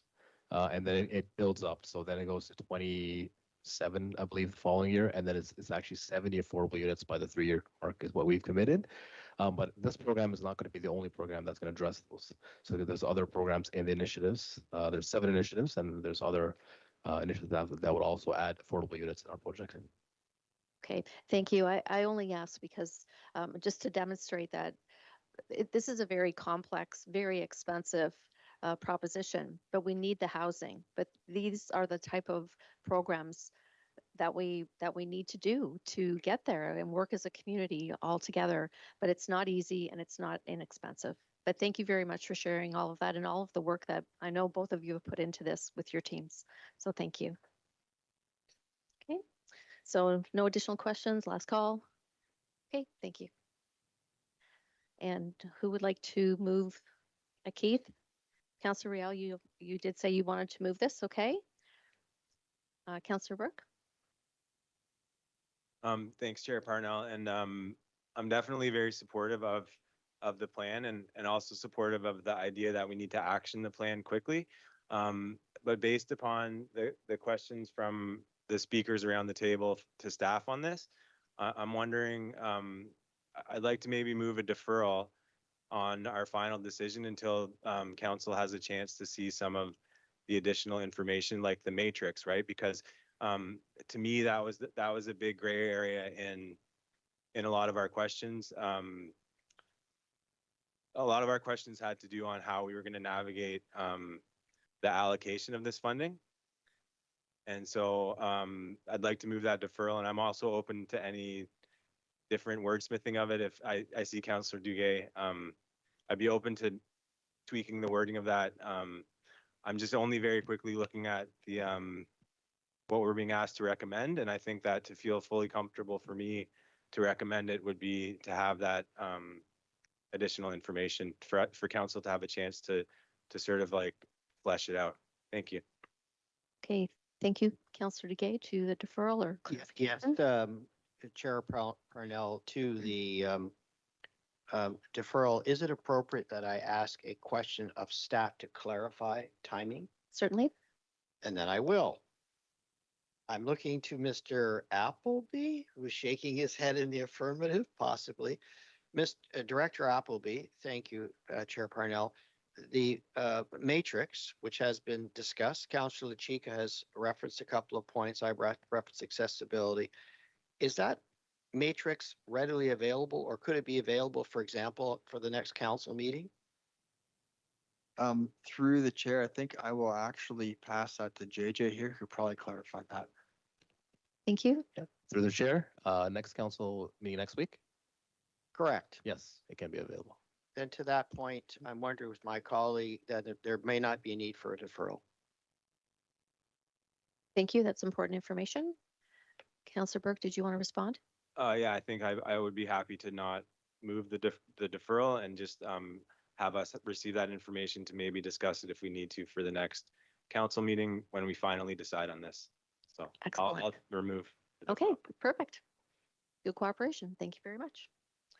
Okay, and you're finished then, Councillor Burke, with your time? Okay. Mayor Leo, please. Thanks very much, Madam Chair, and I just want to commend JJ and Casey on a job well done. The information's incredible. The data, as a person who's a data evidence person, it's extremely helpful. But I think this is important we don't go forward. But let me tell you, Madam Chair, the world of housing in Ontario changed dramatically again this morning. Minister Flack introduced a new bill called Protect Ontario by Building Faster and Smarter Act 2025. And I had some inkling of what would be in content of this bill last Friday. I had the opportunity to be in Guelph, Ontario for the Auto Mayors Caucus, and there was marks made by both Premier Ford and Minister Flack to the 24 mayors that were assembled there. And I'll just highlight a couple of things. The backdrop is probably no surprise to anybody that housing starts in the province of Ontario is down 46% year over year. For those communities in Ontario that have a population of 10,000 or more. Again, the backdrop of why strong mayor powers have been extended now to 129 more mayors across the province of Ontario, because many in that cohort would be communities with a population of 10,000 people. He also indicated to us on Friday that there's going to be a real drive by the province to reduce the scope and number of studies municipalities will require for new development. He said the only way we're going to get housing built in Ontario is to get rid of many of these studies that the province feels aren't needed to drive new building forward as quickly as possible. The other thing that I think has some more direct impact in Peterborough, and particularly with this report this evening, that there will be a cap in this bill on the number of affordable units that a municipality can require certain residential developments to 5% to make the business model work on these new developments going forward. I think the other third message, and I quoted him well, the Premier had this to say, that all municipalities have got to do their very best to break down barriers to build houses. But more importantly, the age of NIMBYism and the age of banana, build absolutely nothing anywhere near anything, are over. That municipalities have got to drive building forward as quickly as possible, because the ones that drive building forward as quickly as possible will be rewarded with infrastructure funds to make it happen. Thank you. That's a very important update from the Premier through our Mayor. Thank you very much. And Councillor Riel? Through the chair, it's great for the provincial government to come out with all these bills about building house faster and all of these other bills. But at the end of the day, builders and developers build homes, not the city. I think that we, in our own way, in the city of Peterborough, has tried to alleviate a lot of the issues for a developer to get their development going. And I go back to the mayor's task force on housing, and it was the second meeting, and I asked the question of the people that were present, are any of you people interested in building affordable housing? And they said, absolutely not. We're in the luxury home business. We have no appetite to build affordable housing. And I said, what about Bill 23, 108, and 109? And they said, we could care less about Premier Ford until commodity prices and interest rates come down. We are not going to build. I think, again, it's all right to stand at a pulpit and make all kinds of statements and point fingers. But when you have a community like Peterborough that's tried, and every week we try to make it easier for developers, and here again tonight, offering an incentive to build affordable housing, who is going to take up the charge? So again, here we are, and we're supposed to build 4,100 homes by 2031. I think last year, I could be wrong, we built 30 homes.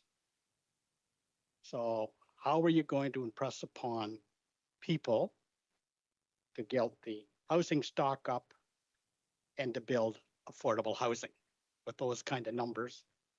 Again, I think that we do the best we can as a council. We try to address the situation if there are some roadblocks for the developers, and also give some incentives. So I think it's really great that the Premier stands up there and points fingers, but unless he can move the developing community to build houses, City of Peterborough has not built houses. Developers and builders build houses. Thank you, Councillor Councillor Duguay. Thank you, Chair Parnell. I will support the report and the associated amendments to bylaws.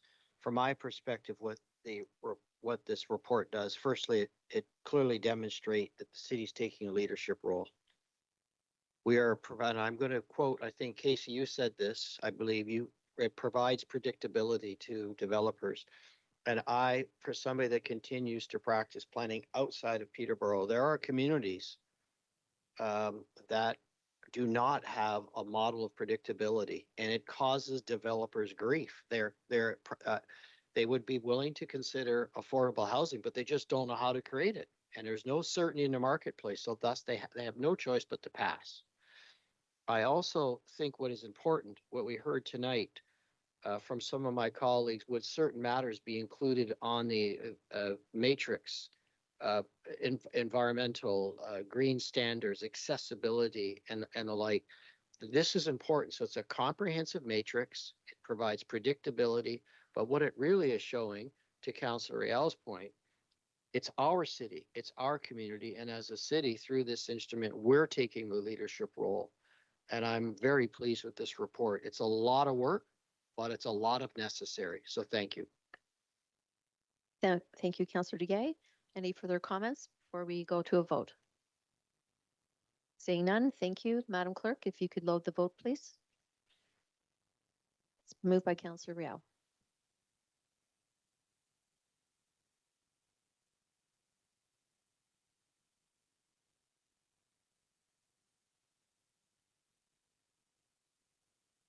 And that is unanimous. Thank you very much. And that concludes our planning matters for this evening. And I'll pass the meeting back to Chair Beamer. Thank you. Thank you, Madam Chair. Great job as always. Thank you. All right, we do have one presentation this evening, Physician Recruitment Pilot Project Update. And I believe to start us off, we have Mr. Julot. Mr. Julot, thanks for being here. Good to see you.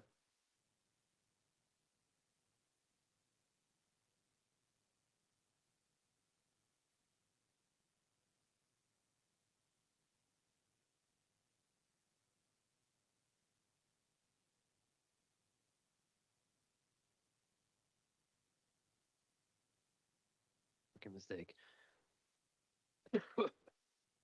Apologies. Mr. Chair, Your Worship, members of council, just want to thank everybody for giving me and the team the chance to present on our physician recruitment and retention update, kind of our biannual update on the pilot program, and just letting you guys know all the good stuff that's been done. So we'll start here. So back in April 2024, council approved the pilot project that had an initial budget of $580,000, and that was to run from April 2024 until December 31st of this year. And since then, these are, we presented this slide back in October forward-looking. This is now what's been done to date. So we've implemented the internal physician recruitment coordinator position, Chantel Van Paris, who's actually with me as well. And that role now lives within the economic development department under IPGM. We continued the existing monetary incentives for family physicians that the city's always been known for. That's the 3-year agreement that we sign with physicians that meet certain conditions. And as part of the pilot program, we implemented what we called our Whole of a Village incentive program, which I'll dive into in a few slides. But that program has been capped as we've reached the full monetary allowance as part of the budget. Ongoing supports are still available for physicians, things like spousal employment, childcare, and kind of the non-quantitative side of things. And again, we'll touch on that in a few more slides. We've established and continue to grow our relationship with the Family Physician Think Tank here in Peterborough, which for those of you who are aware or not, it's a very unique thing that we have here in the city. It's a physician-led group that is really striving to help us with our recruitment and retention efforts through research, reports, engagement, and a whole bunch of activities.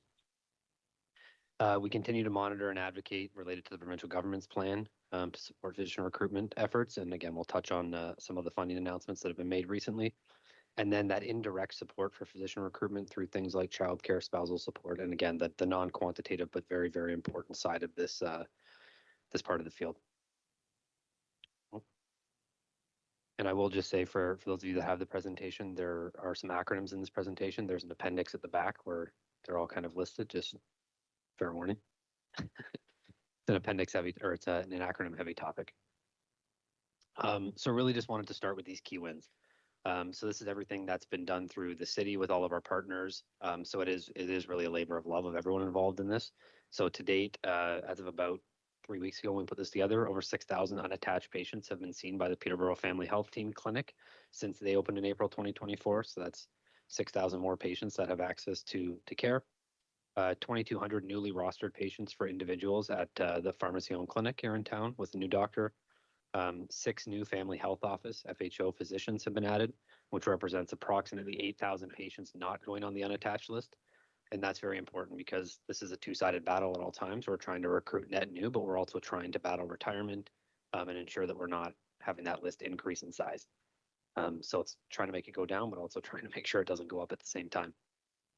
And then we've got 3 new community health center physicians, 2 current with 1 joining in August, and the goal for them is 6,500 new patients. So a lot of exciting progress, a lot of, again, new patients that now have access to care, and we continue to kind of push through.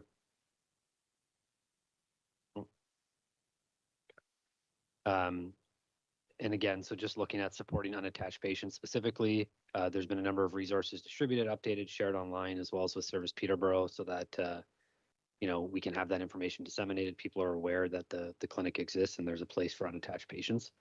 The PFIT Unattached Patient Clinic Peterborough Family Health Team Again, it's been operating since April 2024. They've reported an estimated savings of $370,000 from emergency room diversions. So again, we're seeing great success there. Through our support, we did provide some funding for some basic ophthalmoscopes. I apologize. I've had trouble saying that word. For their exam rooms as well as some security equipment. And we've talked about this before, but Chantel actually helped them even paint the clinic. So the city was very, very supportive of opening this clinic. And then you'll see in the middle there, all the new physicians that we have signed. We've left it as acronyms just for privacy. But you'll see we've got Dr. VO, Dr. O, Dr. H, Dr. T, Dr. C, the second one coming in August. And then a number of others, including one that came out of retirement. You'll see there that that doctor in question is not eligible for incentives. And then there are 3 part-time physicians at the Peterborough Family Health Team Clinic as well. And then one of the other things that we're really looking at is this continuing to connect with the community and outreach. So through things like creating a new structured locum program, making sure that we can get to young doctors, we can attract people that want to come here through being able to test out, a locum-based opportunity as opposed to, just making that decision to move themselves and that family right out of school. And then ongoing outreach and citizen engagement. It's a constant just churn of making sure that we're sharing material, we're disseminating information, and we're sharing what's going on. And then again, just a couple of the things, the think tank, so working with them on their reports and their events. There's the Inspired documentary project, which is ongoing to highlight community efforts, leveraging the think tank and their expertise to drive retention efforts. They have an event coming up in early June, I believe. And it's all about creating that warm welcome for doctors. So not only attracting the net new and showing them what the community has to offer and why it's a great place for physicians, but also allowing with again, helping with retention and just, creating a community that people feel proud to be a part of. We are a member of EOPRA, which is the Eastern Ontario Physicians Recruitment Alliance. So it's a group of everyone in Eastern Ontario. Speak up. Yeah, maybe if you could just speak up or bring the mic a little closer. No problem. That'd be great. My Thank apologies. you. No. We are a member of EOPRA, which is the Eastern Ontario Physicians Recruitment Alliance. And so through that, it's essentially, I don't want to call it a buying group, but it's a working group that allows us access to resources. They have some software licenses, they have some candidate tracking.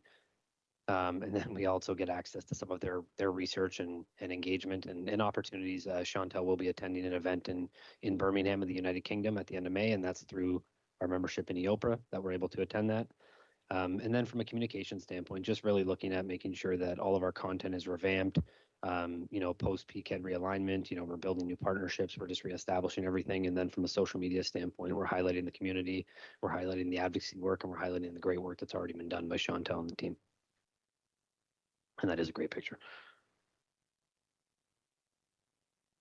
So I mentioned that we have the regular incentive, I'll call it. This is something that the city's offered, for a long time. It's a $15,000 incentive over 3 years. Again, it's for eligible physicians that meet certain conditions. So it's not just for everybody. And again, it's to help them with their startup costs and overhead costs. And so it provides them a $5,000 payment each year for 3 years. And the consideration that we're looking at with this is the current incentive program is capped out, and looking at what that will look like for the future. Are we extending this as part of an ongoing plan? Are we looking at adjustments and stuff like that? And then that is Dr. Tafas from the North Cross Pharmacy, one of our newest physicians this year, who was very happy to post for that photo. The Whole of a Village was a unique program that we launched specifically as part of this pilot. And the idea was looking at kind of these 3 bullets there. So the patient roster bonus. So that was there for doctors that rostered a certain number of patients and essentially incentivize them to make sure that they were seeing as many patients as possible. The ambassador bonus was put in place to have physicians recruit physicians. So a big part of this strategy became the idea that physicians do recruit physicians. So looking at how we can leverage the think tank and others, as well as all of our local physicians, quite frankly. And then the Hometown Proud bonus was all about, again, keeping Peterborough local graduates and doctors here in Peterborough. Happy to report that this program has been capped. So the budget's been maximized for this program for the duration of the pilot program. All the incentives have been provided under the Whole of a Village, and it also includes the Hometown Proud and Ambassador incentives. At the same time, though, we continue to provide the ongoing supports to physicians through Chantel and the physician recruitment work she is doing, again, spousal employment, looking at childcare opportunities and all these additional ancillary pieces that go into ensuring we can recruit physicians as we want to.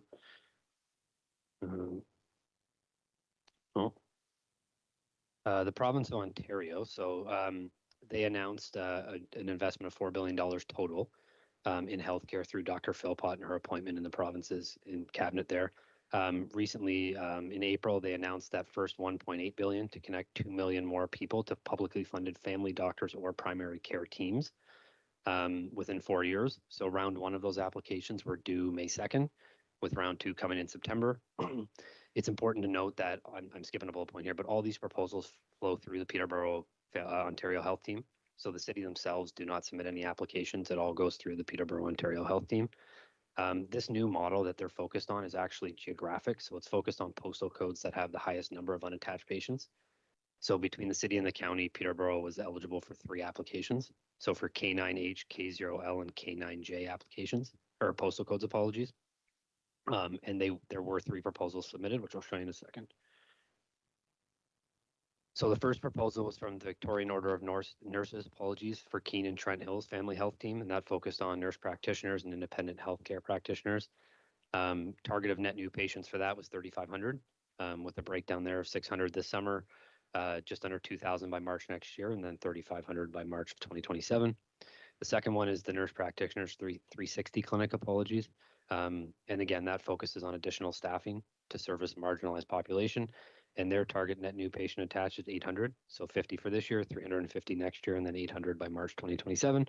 And then the Peterborough Family Health Team submitted a broad submission to continue basically their existing operations with 31 new staff members with a target net new patient of 8,300.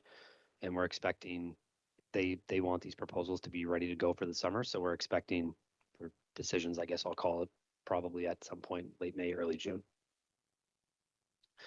When we look ahead here, so kind of put together 2 sets of considerations. The first is from now till the end of the pilot project, and then looking at kind of the next 10 years. So looking at the future of the project and or, what the future of the incentives will be, that's tied from our perspective directly to what the provincial funding ends up being, because we'll want to make sure that we're not duplicating efforts and we're ensuring that we're maximizing our internal resources. But in the meantime, that ongoing work to support physician recruitment outside of just providing the incentives, that one window approach with the warm welcome, that includes connecting physicians to physicians, that includes doing tours, that includes, showing them schools, potentially connecting spouses with employment opportunities, all of the above. Working with the Ontario Health Team and the county on a primary care strategy and report, ensuring our social media work is around advocacy versus recruitment while our incentives are capped. And then really for the next 10 years, we're looking at just how we continue to integrate healthcare into our economic development strategy, because it is a very important part. Part of that is continuing to have a lead from a city standpoint on this in Chantel's role there, and continuing to support that warm welcome to Peterborough with one point of contact.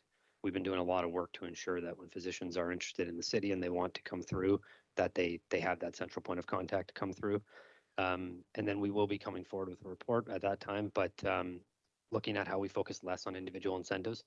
It's a very hot topic on the idea of incentivizing physicians, and looking at how we expand just the environment and the infrastructure and create a more well-rounded opportunity to attract new physicians and medical learners, nurse practitioners, other allied health professionals who are all in the community, because it is going to be this centralized team-based approach. And that'll actually allow us to explore some exciting opportunities with Trent Fleming, the Queen's Primary Care Teaching Clinic, and more. So again, a lot of work has been done, a lot of great stuff to report back on, but still a lot of work that we got to do moving forward. And with that, thank you. Mr. Gillot, thanks so much. Great job, appreciate it. So we do have some questions. I have Councillor Vassiliadis, Reel, and Mayor Leal. Questions for the presenter. Councillor Vassiliadis? Yeah, thank you, Daryl. Thank you for your presentation. And I just have a few questions, and I don't know if you've covered this necessarily in the presentation, but what is the measurable impact that you have with the current incentive programs that that we had to attract and retaining physicians in Peterborough? So what is the measurable impact that we have? I'm gonna, through you, Mr. Chair, I'm gonna pull the slide back up with the numbers, but I'm also gonna ask Chantel Van Paris to jump in and provide some commentary on that.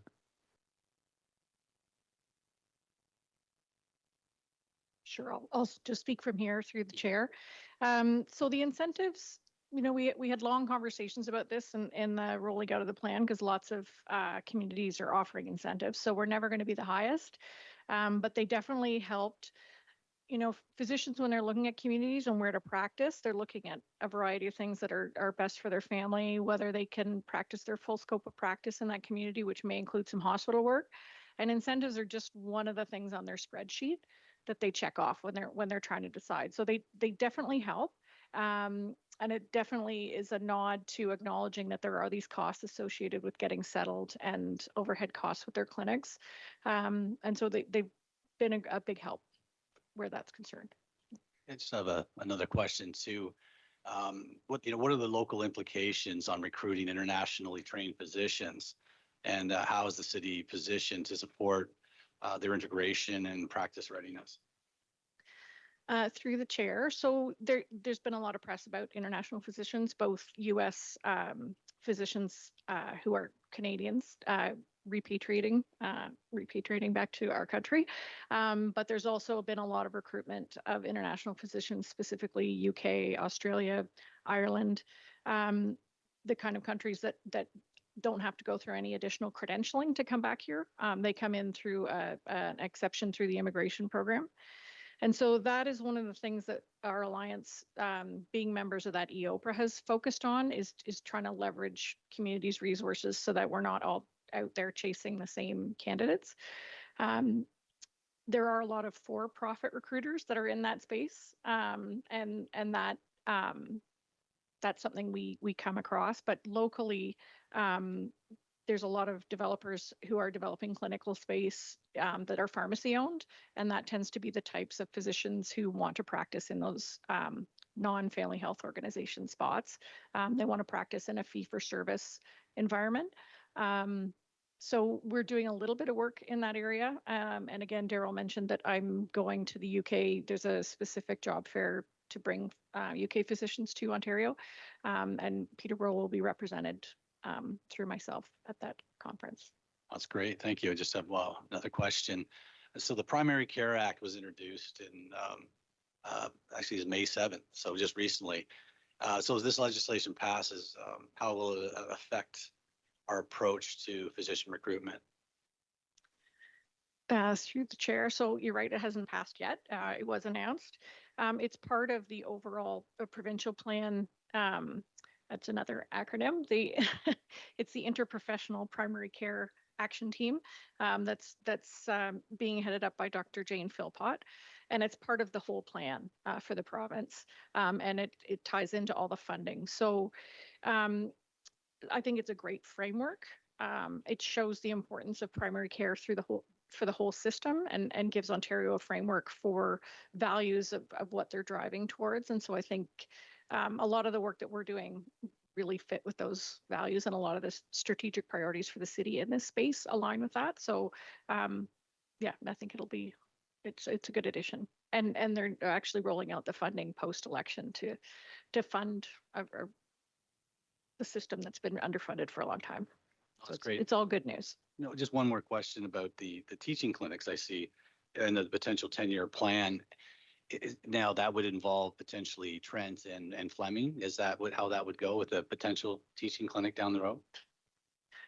What we had envisioned and what we were talking about is involves local partners, Trent and Fleming, but it also would involve some of the postgraduate medical education programs like Queen's, TMU.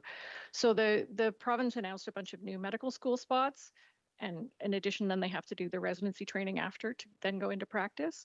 But all of these students need somewhere to learn and train. And that's a piece that's been very strained because the primary care physicians don't have a lot of time to take on the learners.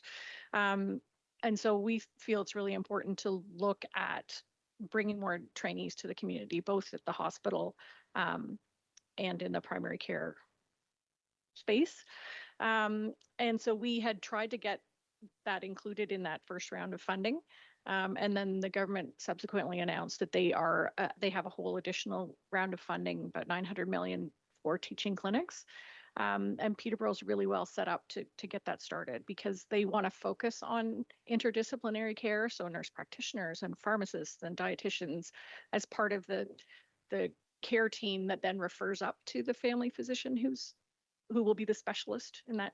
You'll notice they're very careful in the wording about we're going to attach every Ontarian to a primary care team. They're not saying to exactly a family physician.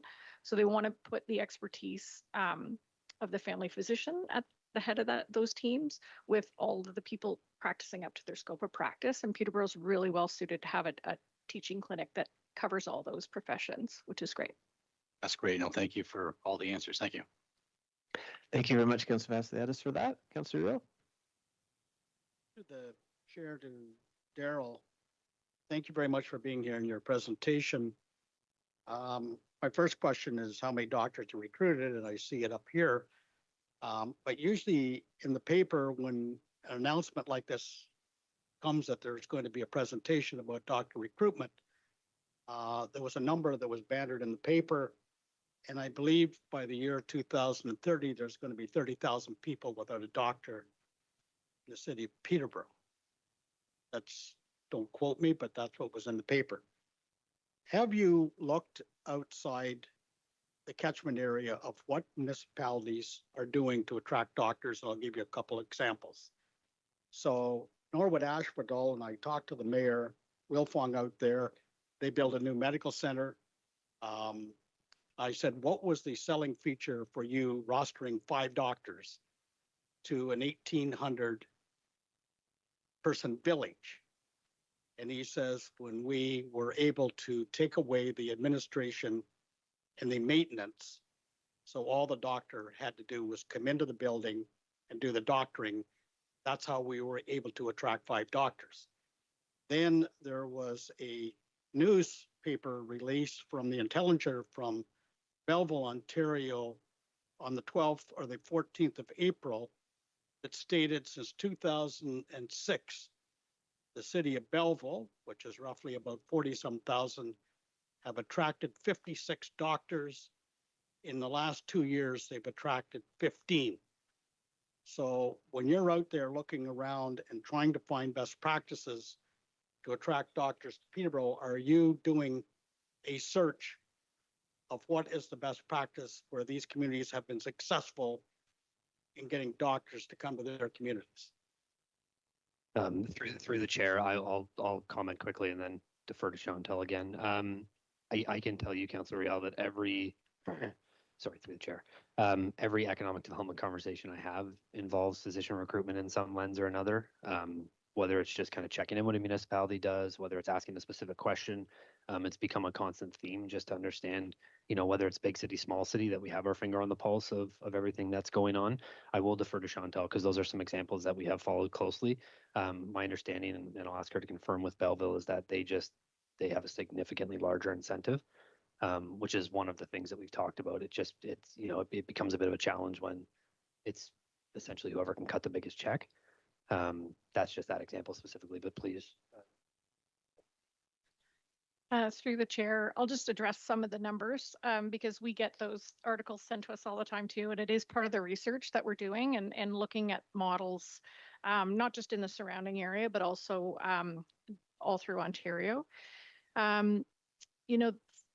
What they did, that number from in some of the articles are the new physician signed, right? And it's probably my fault that we don't have more articles every time we cite a new physician, mainly because it's not always net new rostered patients, right? It's someone taking over something from retirement, or they're starting in a clinic and they're covering up patients that have just been sort of attached and floating around the clinic and not really being provided with care.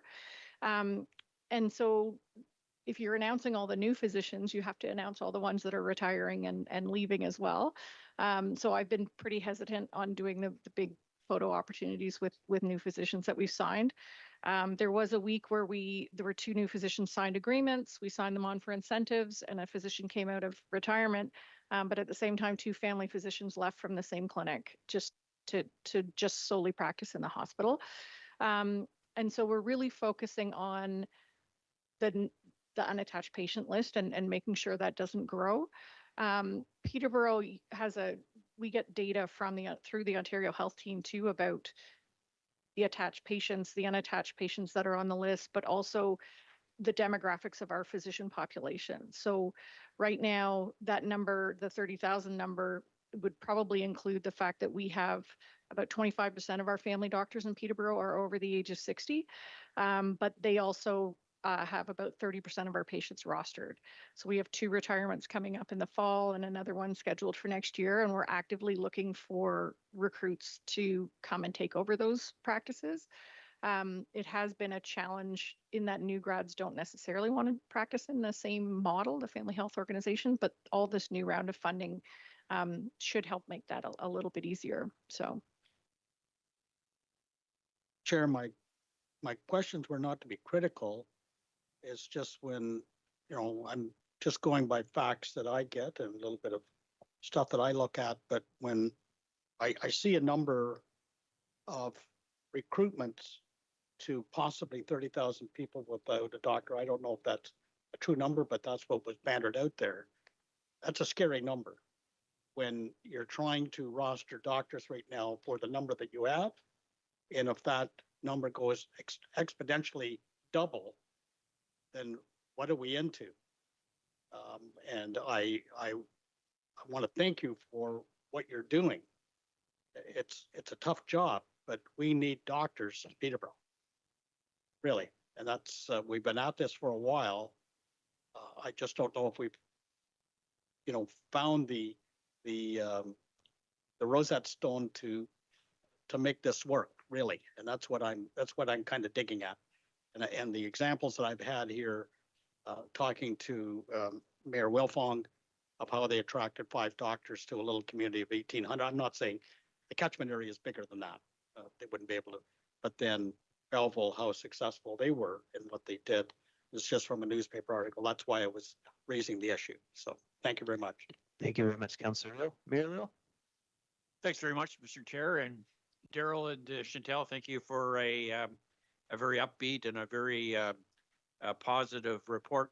My question through, I got a series of questions. My first one through you, Mr. Chair, Chantel. We may want to bust the myth about these incentives. My information tells me that a lot of these communities that provide incentives for 5 years, once the 5 years are up, many of these doctors leave these communities. Is that correct? Through the chair, yes. So most of the larger incentive checks that you see in the press are tied to return of service agreements. So the physician will sign an agreement saying they promise to practice for the length of the contract, usually 3 to 5 years. Right. And in the case of Belleville, they've used the return of service agreements frequently, but then they have large number of physicians leave all at the same time. So they have these waves of physicians coming through, and we really want to try to get physicians who are here for the long term, because it's almost harder to have someone come short term and then leave. We did have a physician who was practicing in the community, who was sort of bouncing around looking for further incentives, rostered about 2,000 patients, and has since left and went to a community that was offering them bigger incentives. So that can actually sort of be harder on the patients. Through you, Mr. Chantel, that it's much better to recruit 2 physicians who spend their entire career, 20, 25 years in Peterborough, than have 10 that spend 5 years and then they're off to Timbuktu. Yes, correct. I got a couple other questions. I've written them down. So through Mr. Chantel, how does the most recent round of provincial funding affect local physician recruitment efforts? And will this new funding influence or require adjustments to the city's current strategy? So through the chair, this is some of the work that we're doing and monitoring. We got a chance to get an update from the Ontario Health Team for all the funding proposal submissions that were submitted for the region. They all included large health human resources additions to the teams, and those help in that it gives additional capacity to each family doctor. If they have more nurse practitioners and more nurses, that allows them to do the triage work and to get the regular prescriptions and do the doctor's notes and practice up to their scope of care. and it'll allow the existing physicians to roster more patients, which is good news. So I think the Peterborough Family Health Team proposal, if they get the funding and they are able to add the additional staffing, they can add each physician can add sort of up to 500 new patients to their roster. That's what they were hoping in their targets. My next question through you, Mr. Chair, to Chantel. Which key partners and stakeholders should be involved in developing and implementing a comprehensive physician recruitment plan for the city? Through the chair. So we've talked a lot about this, that because it's provincial funding, it can be challenging to figure out where the municipality fits in this space and what money we should commit to it. So the province is looking at a geographic model, and they initially used the postal codes, which are based on the number of unrostered patients who've attached through the through the Healthcare Connect list. A lot of people have just abandoned going on that list, but that's the data they were using to suggest who was high need for this first round of funding. But those postal code boundaries don't line up with the boundaries of where the family doctors practice, where the family health team practices, where the boundaries of the city of Peterborough are. And in fact, some of the postal codes identified had 3 different MPPs that were associated with the funding. So because it's been underfunded for a long time, there's a lot of groups that have priorities that they want for this funding. And so in the 10-year plan that we're working on with an economic development lens, we need to have those partners at the table, and that includes the hospital, it includes the Ontario Health Team, it includes the primary care network, which is the primary care physicians who represent and discuss matters with the Ontario Health Team. We have a robust Peterborough Ontario Health Team that's doing some good work in that area, and we hope to have conversations with them, the hospital, and in addition to local partners. So we need to get them all to the table to have the discussion. Thank you very much, Mr. Chair. I'll just conclude by saying that there's now a group of mayors who are pressing the Ontario government to get rid of incentives for physician recruitment because they believe it's inconsistent with the bonusing provisions of the Ontario Municipal Act. Thank you very much for that, Mayor Little. Councillor Baldwin, question?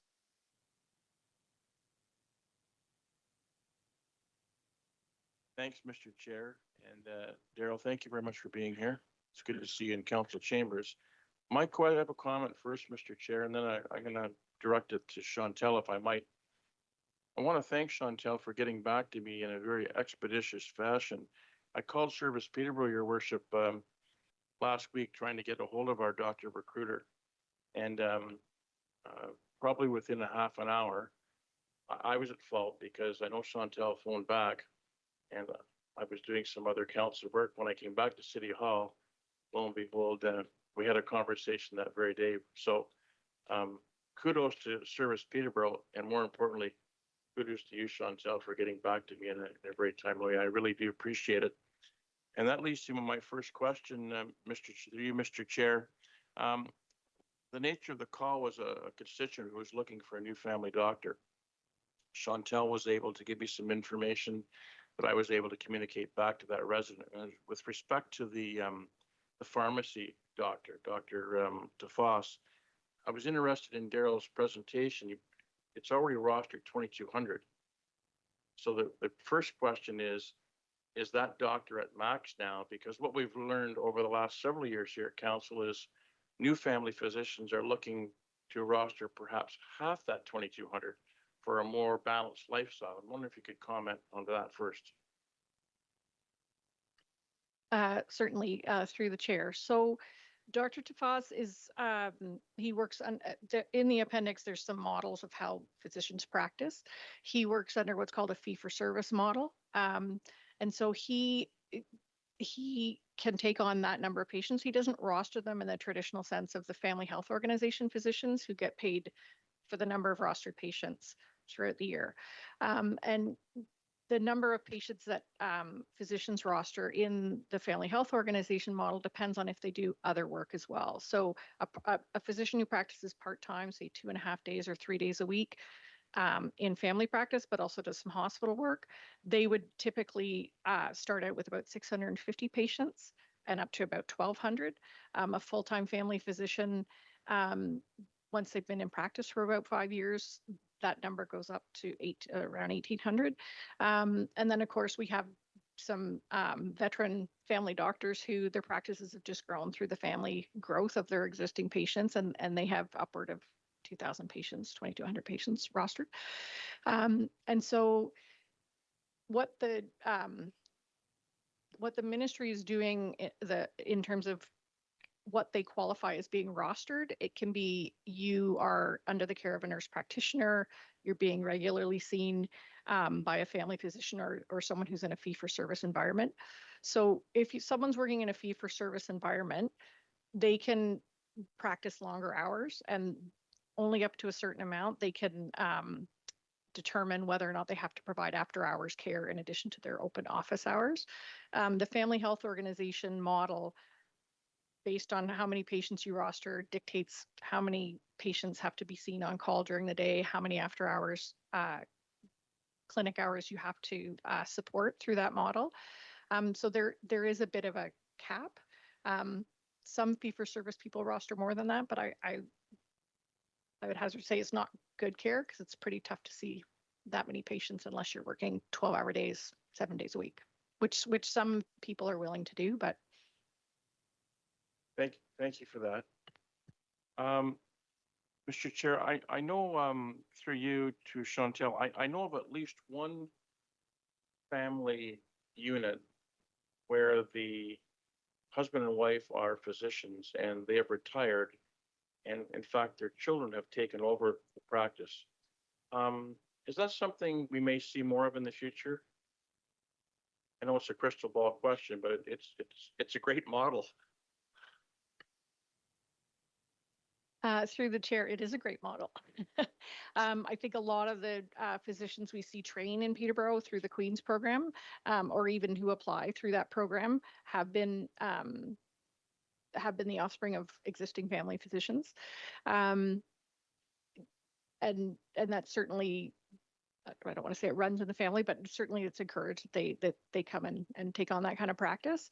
But again, it really depends on what the environment's like when they're graduating and what they want to take on, because some of them have done additional training and then have been doing hospital work because for the same reasons that a lot of new grads are not diving right into the full family practices right away.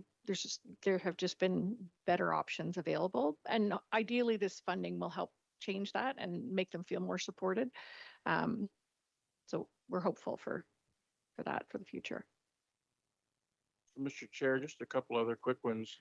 Chantel, we have a regional hospital in Peterborough, and I'm just wondering if during your recruitment or sales pitch, how much of a draw is having a regional hospital with many specialty disciplines? Is that a draw to family physicians so they can refer patients to specialists in our own city? For sure, through the chair. And that is one of the relationships that the think tank is particularly helpful with. They are hosting an event in June, as Daryl mentioned, that involves the specialists, and they have that relationship with them to refer to them. One of the think tank initiatives that's been helpful too is also trying to connect some of the new specialist physicians who come to town who they need family doctors too. So it needs to be a draw from that perspective. It makes it a really attractive community for family doctors to have a long career, because there is that option of other work, and their career can change over time. Some physicians practice low risk obstetrics early in their career and family practice. And then as they age, they might not want to be on call that often, so they can drop that piece. But it does also provide a great opportunity to do OR assist work. Family physicians who are retired can continue practicing in the community by doing some of that work or working in the hospitals department, that kind of thing. So it's a huge asset. So, Mr. Chair, I just want to conclude by thanking both of our guests this evening, Daryl, for your presentation, Chantel, for the work you're doing on behalf of the community and for getting back to me in such a timely way. I appreciate it. Thank you so much, Mr. Chair. Thank you very much, Councillor Baldwin. All right, thank you to both of you. Appreciate all your hard work. All right, we have a motion in front of us, Councillor Vasiliadis and Burke. Councillor Vasiliadis? Yeah, thank you. I'd like to move the motion just for information.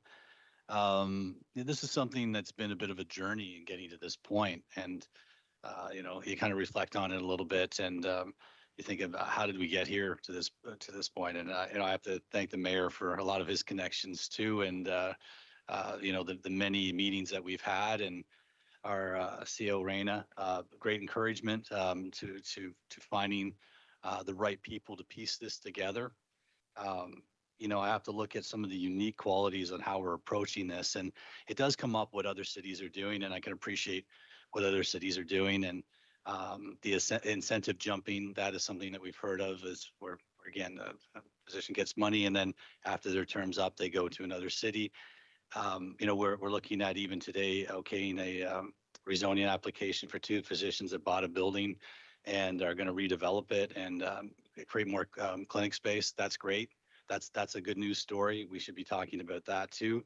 But I think that when you look at the think tank, where you have physicians recruiting physicians, that's a very, very unique approach. I don't know anything else like that in Ontario.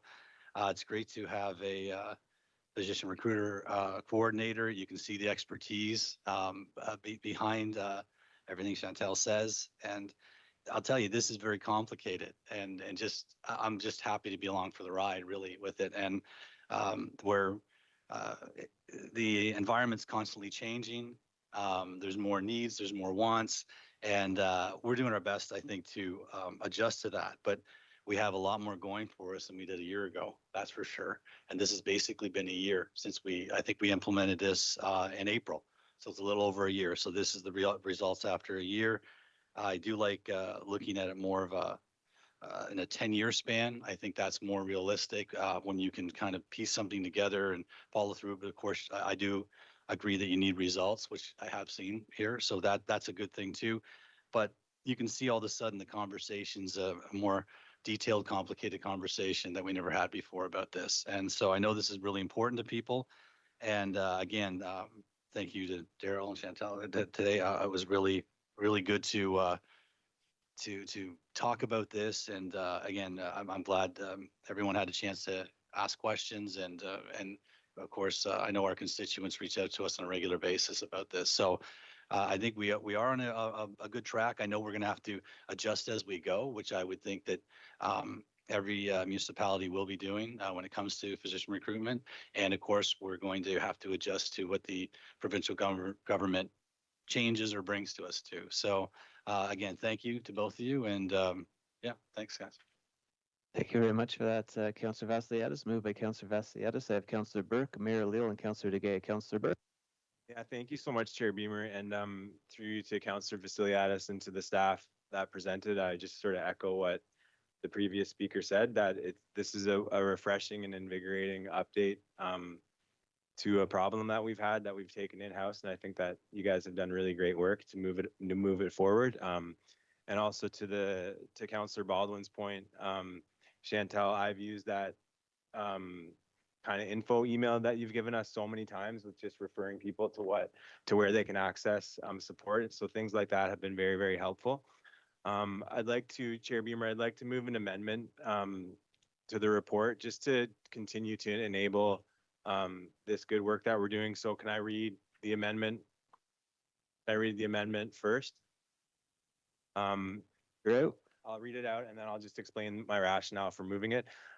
So whereas Canada is experiencing significant increase in interest from U.S. trained physicians seeking to relocate, driven by factors such as political instability, healthcare policy changes, and professional constraints in the United States, whereas the Medical Council of Canada has reported a 583% increase in U.S. medical graduates initiating the licensure process between October 2024 and March 2025 compared to the same period the previous year. Whereas provinces like British Columbia and Manitoba have proactively streamlined credential recognition and launched targeted recruitment campaigns to attract these physicians. And whereas the city of Peterborough is currently facing a shortage of healthcare professionals, impacting the accessibility and quality of care for our residents, therefore be it resolved that City Council directs staff to 1, investigate the current trend of U.S. physicians relocating to Canada, including motivations and barriers. 2, assess the feasibility of developing a local strategy to attract U.S. trained physicians to Peterborough, potentially in collaboration with provincial health authorities and medical recruitment agencies. And 3, report back to council with findings and recommendations for potential actions to enhance physician recruitment to our city. And this stems from a call that I had from a friend whose name is Dr. Mehta in Toronto. And Dr. Mehta has been an integral part of collaborating with our local physicians at the community health clinic and a cohort of doctors, and is kind of aware of what's happening in the city. And he called me. He gave me a cold call to say, Al, are you aware of what's happening in the States right now? And one of the things that he sent me was the two Yale professors under the same political duress have relocated to the University of Toronto.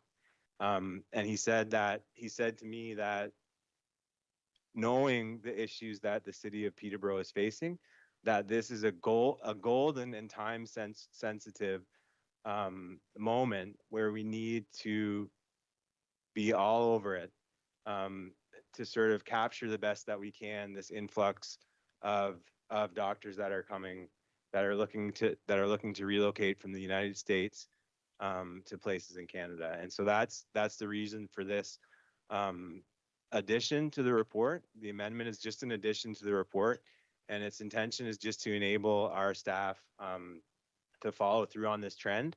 And this is a moment in time. And I feel that if we're proactive to our capacity, whether that's just a targeted social media or advertising campaign directed at progressive states that where we're seeing this trend, I think that it's important work that could be done to help grab Peterborough's share of this influx of doctors that are leaving the United States. Thank you. All right, thank you very much, Councilor Burke. So speaking to the amendment. Any speakers to the amendment? I'll just go down the list, and if you want to speak to the amendment, great, and if you don't, just say pass. I'll wait for the main motion. Mayor Leal, did you want to speak to the amendment? Okay, Councilor DeGay, amendment? No, Mr. Chair. Okay, to the amendment, Councilor Vassiliadis? Yeah, mainly I want to ask a question to Chantal and see, I want to see how, I know we're looking at the UK right now, and I'm curious to see what this adds to the workload. Was this already a part of areas we were looking at, and what would this do to any strategy we have right now? Would it interfere with it? Would it help with it? Or what's your take on it? It's the first time I've seen it. That's why I'm just wondering.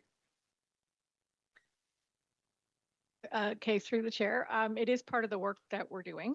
And it is part of the work that gets supported through our association with the EOPRA, with that alliance, because we have a lot of resource material to help them through the immigration process and getting licensed here and everything else. That's part of the support work that is a physician recruitment coordinator that we do. In the initial pilot project funding, we didn't set aside funds for this kind of work, like for travel and that kind of work. But as has been said here, a lot's changed, including 2 elections, since I started in September. The UK trip is something that came up that was on our radar that we felt also because of physicians we've spoken to, they can set up personal appointments for us. There are the similar events in the US. We have had discussions about that. There's one in Kansas City in the summer. But there's some hesitation to traveling into the US, particularly if we are going to recruit physicians. And so those are some of the issues we're working through, and we'll include in the report that we're providing. So speak to we'll be providing council with a report in the coming weeks that sort of looks a bit forward. That'll include that. No, thanks. I'm just I wanted to hear that because I know we did talk about, we had a conversation about the UK and the United States, and again, it's not not a very friendly environment too to visit and again to spend money and going there. But I just wanted to know if the work was being done. I know you've considered areas where we would recruit doctors already, and if you've already looked at it, then I appreciate that. So I probably won't support the deferral or not the deferral, the amendment to it. But again, ideally, this was a presentation for information too. So thank you. Thank you very much for that. So speaking to the amendment, Councillor Chika and Baldwin. Councillor Chika. Thank you very much, Chair Beamer, through you. Just wasn't aware that Councillor Burke was going to bring forward an amendment like this, but given that he has, I just wanted to speak to, personal story. Dear friend of mine, a physician in New York, is planning an exit strategy, and people are doing that. Professionals, particularly physicians, a psychiatrist. There are certain things that are being asked of the profession that ethically, I think that sometimes physicians are feeling, am I feeling comfortable anymore with what is being imposed by the current government? So this is on the horizon. BC has put out quite a call for American physicians in this given moment, and partly in collaboration with provincial work around setting that up.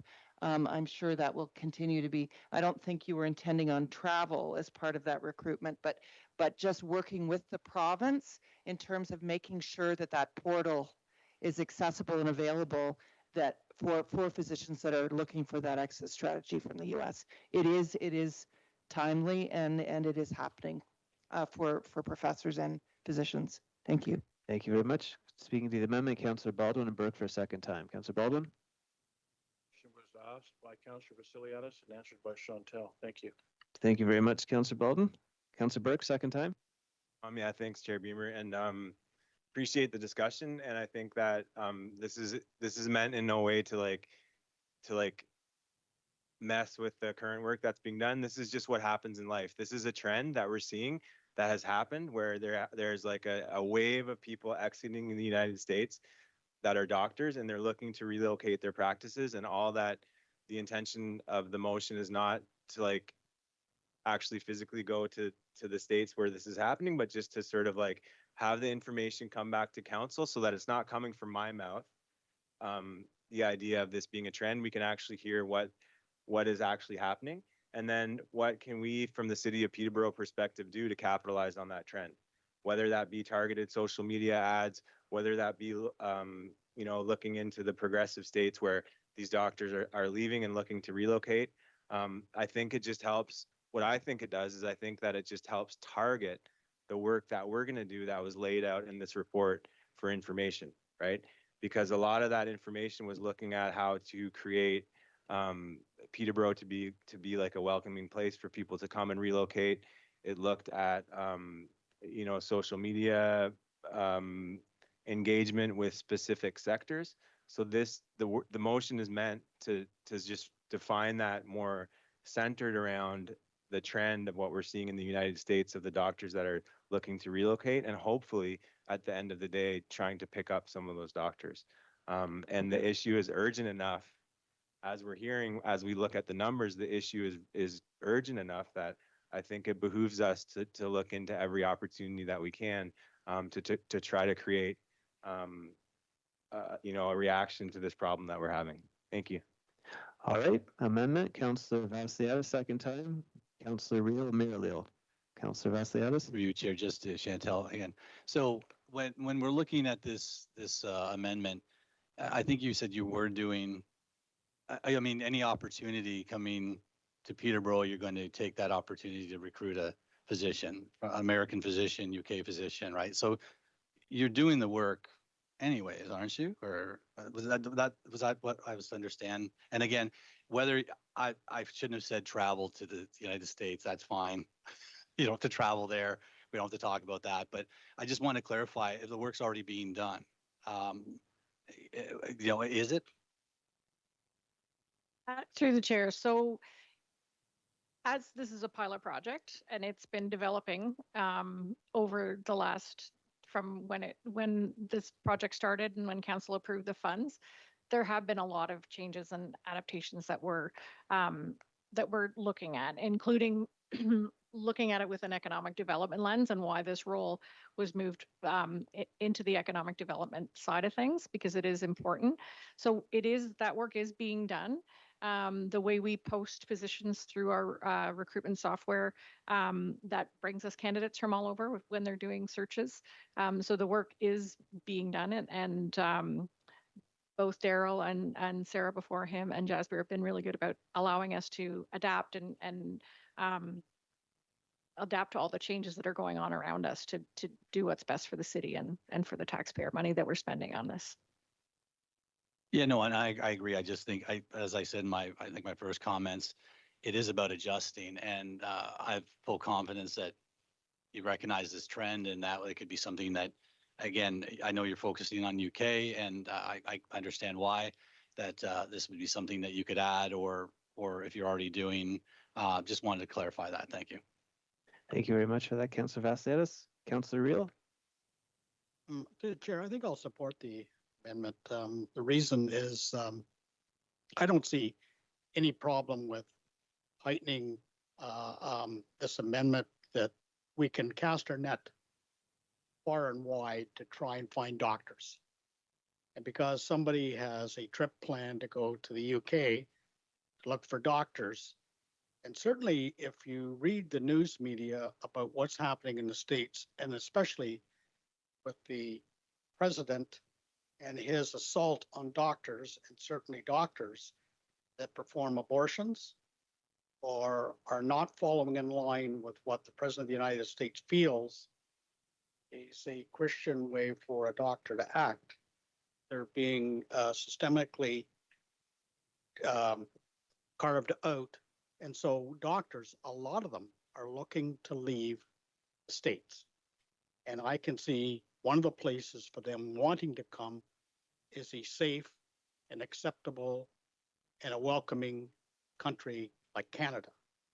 So whatever means that Chantel or Daryl are going to use to put Peterborough on the map, whether it's on the social media or whatever, or down the way, if they did want to and there was some interest and wanted to plan a trip, that's down the way. All I can see what Council Burke is trying to do is heighten the issue of doctors in the States. They're going to leave and make Canada a destination spot for them because they are leaving. You have to follow, all you have to do is follow the news media. These doctors want to practice what they have been trained to do. They're being denied that, and they're saying, we're going to leave. And certainly there was several of them are on TV just last week about talking about how they fear for their lives and certainly their livelihoods, and are looking for a welcoming nation who will let them practice the things that they've schooled themselves for their whole life. So I will be supporting the amendment. Thank you very much for that, Councillor Reel. Mayor Leal? Thanks very much, Mr. Chair. Just a question to Chantel. I mean, if we're going to move forward with this, we got to make sure that we do it in an acceptable and appropriate and professional way. So having said that, if through you, Mr. Chair, Chantel, you have to adjust your work plan and add some additional things to it, you'll probably may need some more budget dollars to accomplish these goals. So I'll leave that with you, because you can't do things, half efforts, right? If you're going to do it, you got to be in there 100% to get success. And listening to what Councillor Burke and others have said, if we're going to do that, we got to make the best effort, which requires financial resources to get it done. So it may be, you may have come back with a request. So I hope if we're going to support this, when you come back with a request to maybe make it happen, you'll get the same kind of support. Thanks, Mr. Chair. Thank you very much for that, Mayor Leal. Councillor DeGay, amendment? Thank you, Chair Beamer. I appreciate the intent of Councillor Burke's motion, but I will not accept it. I will not support it, excuse me. The work appears to be in part being part of our staff's workload. Moreover, I believe, and we've heard examples of provinces enacting programs. And I believe it's the responsibility, firstly, with our federal government, and secondly, then correspondingly in our provincial government. And we've heard recently the provincial government's announcement through Chantel and through Daryl, specifically on a whole suite of programs that are just being announced. I'm certainly cognizant that our province will be monitoring this and perhaps establishing some basic rules, programs, criteria that could enable and assist municipalities. So I'm satisfied that the work is in part being done. I am concerned that if we take on more, something else, we're gonna have to rob Peter to help pay Paul. And I do believe the federal government, provincial government are actively considering this, as I think, if I recall, Councillor Chica, your remarks, and I know in BC, it's a BC program that cities are initiating. So it's a provincial initiative. And I see the province and the feds having a role. I understand the intent of the motion, but I find it redundant. I'd like to see the province and federal government chime in accordingly. Thank you. Thank you very much, Councillor Duguay. Councillor Purnell? Thank you, Mr. Chair. I've listened to the arguments on both sides with great interest. I do appreciate that doctor reached out to one of our colleagues with information, and we have been paying attention with great interest to what Daryl and Chantel have presented to us this evening. I do feel in some way it is redundant. We have heard that this work is already being done by our team. We've heard that perhaps that budget time will be requested to provide more money for this in time, but it's already being done. I also agree that it really is at the provincial, more at the provincial level, as opposed to just municipality. On the other hand, I don't see any harm in supporting the amendment because we are open in the business of welcoming more doctors and family health teams, all types of health practitioners to our community. And I think this just validates the work that Chantel and Daryl and previously Sarah and of course RCAO have been doing. So I will support the amendment in this case as a validation of the work that is already being done. And hopefully, but I am interested to see what that budget number will be. So I'll support it now pending budget implications. Thank you. Thank you very much, Councillor Purnell, for that. Councillor Chica, did I see your hand? Okay, Councillor Chica, second time. Thank you very much, Chair Beamer. Just really briefly, appreciating the previous speaker's comment around, that it's not really an addition to, but it's part of the all-encompassing and excellent work that's already being done. And I think just the discussion tonight is probably a good way to put minds on that piece and just to have it be front and center of our consciousness that this is low-hanging fruit, so why not pick it? I think that it is a provincial initiative, what's happening in provinces to tap into the U.S.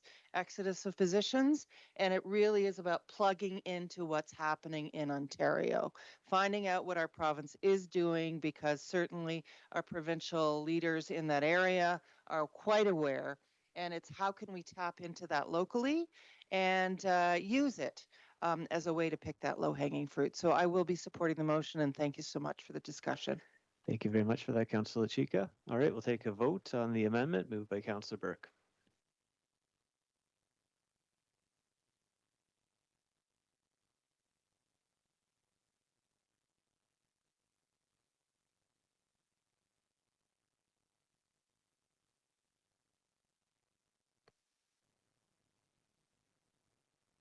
Mr. Chair, Councillor Baldwin's in the negative.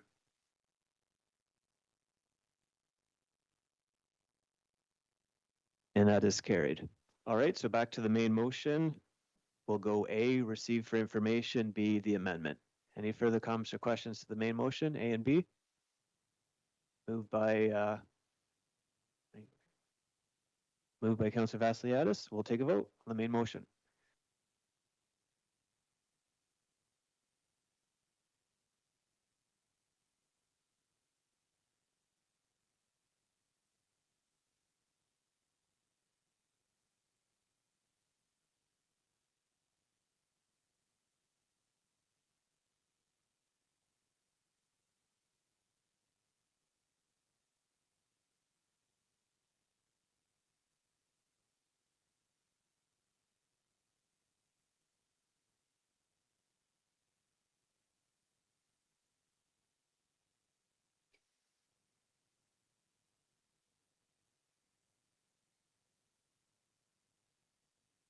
And that is carried. Thanks, everyone. All right, our last item of the evening, 13B, Automated Speed Enforcement Investigation and Proposed Program. I have Councillor Reel and Councillor Purnell. Councillor Reel? Through the chair, I will move the motion and speak to it. I think like a lot of us on council that have been here for a while, we've been complete advocates for this initiative. Certainly, I don't think there's a week goes by that any of us don't get calls about speeding, and certainly noise and cars in our area. We've tried everything to try and slow down speeders in the area. And it was interesting looking at the report here about when we put chicanes in around school, that even the miles per hour were still up. People were speeding. So I think that we need to go to our toolbox and certainly see your hand up. Oh, sorry. I seen you waving over there. I thought she was a cheerleader bunch over here. Anyways, I think that it's an initiative that we need to wholeheartedly embrace. And certainly the police have a traffic division, but they can't be everywhere at once.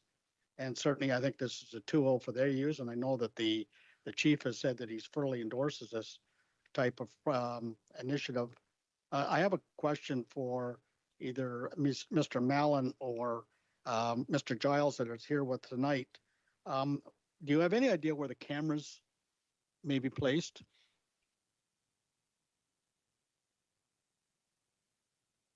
Through the chair, the options for the placement of the cameras are where the community safety zones exist. The evaluation of the individual locations has yet to be completed and will be completed in concert with the camera vendor and with the joint processing center. And as such, no, we don't really have it right now.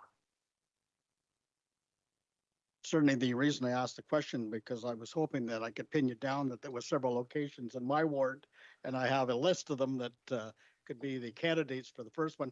The next question is, there's an upfront cost to this here, and certainly it's been stated repeatedly, and certainly there's been some articles in the paper about the cost. Do you see this as it goes on, that's going to be revenue neutral, and that certainly will pay for itself?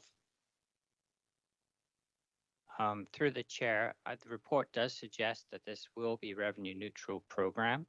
Many municipalities have been in the program for a number of years and find that it's revenue neutral or may even be revenue positive. Until we look at the success of the program, the more successful it is at reducing speeds, the finance side will drop. And that's why it's important for us to monitor it closely to make sure that we can create as much impact as possible reducing speeds across the entire city.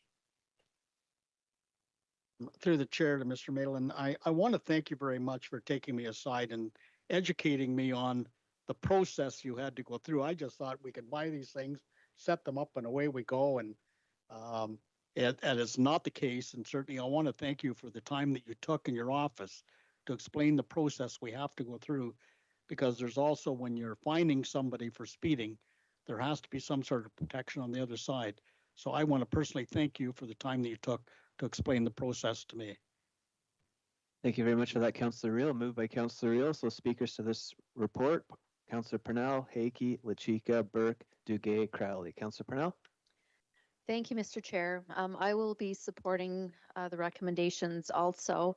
For as long as I've been on council, this has been a top priority, top issue. What I'm hearing from in the community, every week at least, there are calls about speeding through residential neighborhoods, through school zones. It's ongoing. And I can remember my very first time at this table, I was asking people to please slow down, just slow down. It might not be your neighborhood, but it's somebody's neighborhood. And they have children, they have seniors, they have pets, and we need people to slow down. But just asking them nicely to do so, or posting speed limits, doesn't work. And so we have our signs, we have our community safety zones, we have all of these extra infrastructures that we're putting in school zones that costs money to install, to take out, for causes problems with snow plows, with emergency vehicles, causes damage to the roads, but it slows people down. Not enough, though. It only slows them down 6.5 kilometers per hour, and we need them to slow down much farther to the actual new posted speed limit. So it's an ongoing issue throughout the community. Each of us have a list of roads that we would probably like to arm wrestle over for these cameras, but they will move around the community to help us out, and that will be based on data collected and determined by staff. But I do have some strategic questions, and I thank Commissioner Blair Nelson today for the conversation. I know the answers to these questions, but I do want to ask them for the people who are watching and my colleagues, because you're perhaps getting the same questions, or there are people out there who have the same questions. The first one was about will this position, because we are talking about adding a project manager. And so my first question to Commissioner Nelson is, do we really need another position to set this up and monitor it? If I may, through you, Mr. Chair, to Commissioner Nelson. Thank you, Councillor Purnell. Through the chair, it is deemed that it's needed because this is a level of service increase. We are looking to install equipment in which we needs to be monitored, tracked, and there is a requirement through the provincial legislation that we do need to report back and enhance on our road safety initiatives, which this is part of. So we basically need the position that would basically have the qualifications, the experience, and the expertise to be able to run that program, as well as looking at the opportunities to expand the program as we move forward, if it's successful, which is fully anticipated that it will be. So from that, it will be looking at the road safety, which we committed to through our transportation master plan, and looking at additional areas of road safety enhancement that this program would help support. Okay, so you're saying that we do need it. We do need that level of expertise to be up and running right away to get this program going. It's also a requirement for us to get the provincial funding as well, or not funding essentially, but to be approved for this program. And we expect it to be self-liquidating. That's very, very important. The other question that I am getting, and this is more about education, and even about the community safety zones in the schools. Is this 24/7? Do these speed limits, I imagine the cameras are 24/7, and also the speed limits in the community safety zones are 24/7, whether school's in or out. Would you please confirm? Because I do get questions about that quite a bit. Yes, the answer is yes to the question through the chair. Again, it comes back to that the municipality has made the decision that those speed limits are the speed limits that are required in order to protect the vulnerable users that are within those areas. And unfortunately, we don't have details as to when particularly the vulnerable users could be present. And again, the speed limit is set as the speed limit. It's no different than if it's a 50-kilometer-an-hour zone or a 40-kilometer-an-hour zone. That is the speed limit, and it's to be respected because it's intended and put in place to protect those vulnerable users. Thank you very much. Because to add to that, it is important to realize that children and other vulnerable users are in playgrounds, in school zones, not just during school hours or coming to and from school, but after school, and community use also during the weekend and before and after school. So it is 24/7, and we do need to really pay attention to those speed limits for the benefit of our entire community. I see Commissioner Nelson. Through the chair, there is an additional point on that I just wanted to emphasize. It's the consistency and getting that community expectation that those are the limits no matter what time of the day, so that consistency extends no matter when you're traveling through that area. Because if it's not 24/7, it starts to lead to the belief that, and the confusion about, am I in what is the speed limit now at this time of day when I'm traveling? If it's consistent, people learn the rules, they adhere to it, and that's the way it should be. Okay. Thank you very much, Commissioner. Thank you, Mr. Chair. Thank you very much for that, Councillor Purnell. Councillor Hakey? Thank you very much, Mr. Chair. My questions have been asked and answered. Thank you. Thank you. Thanks, Dave. Councillor Chica? Thank you very much, Chair Beamer. Through you, I just want to just say that I really think that this is a great investment, and I'm so glad that we're making this decision to move forward with this tonight with our vote.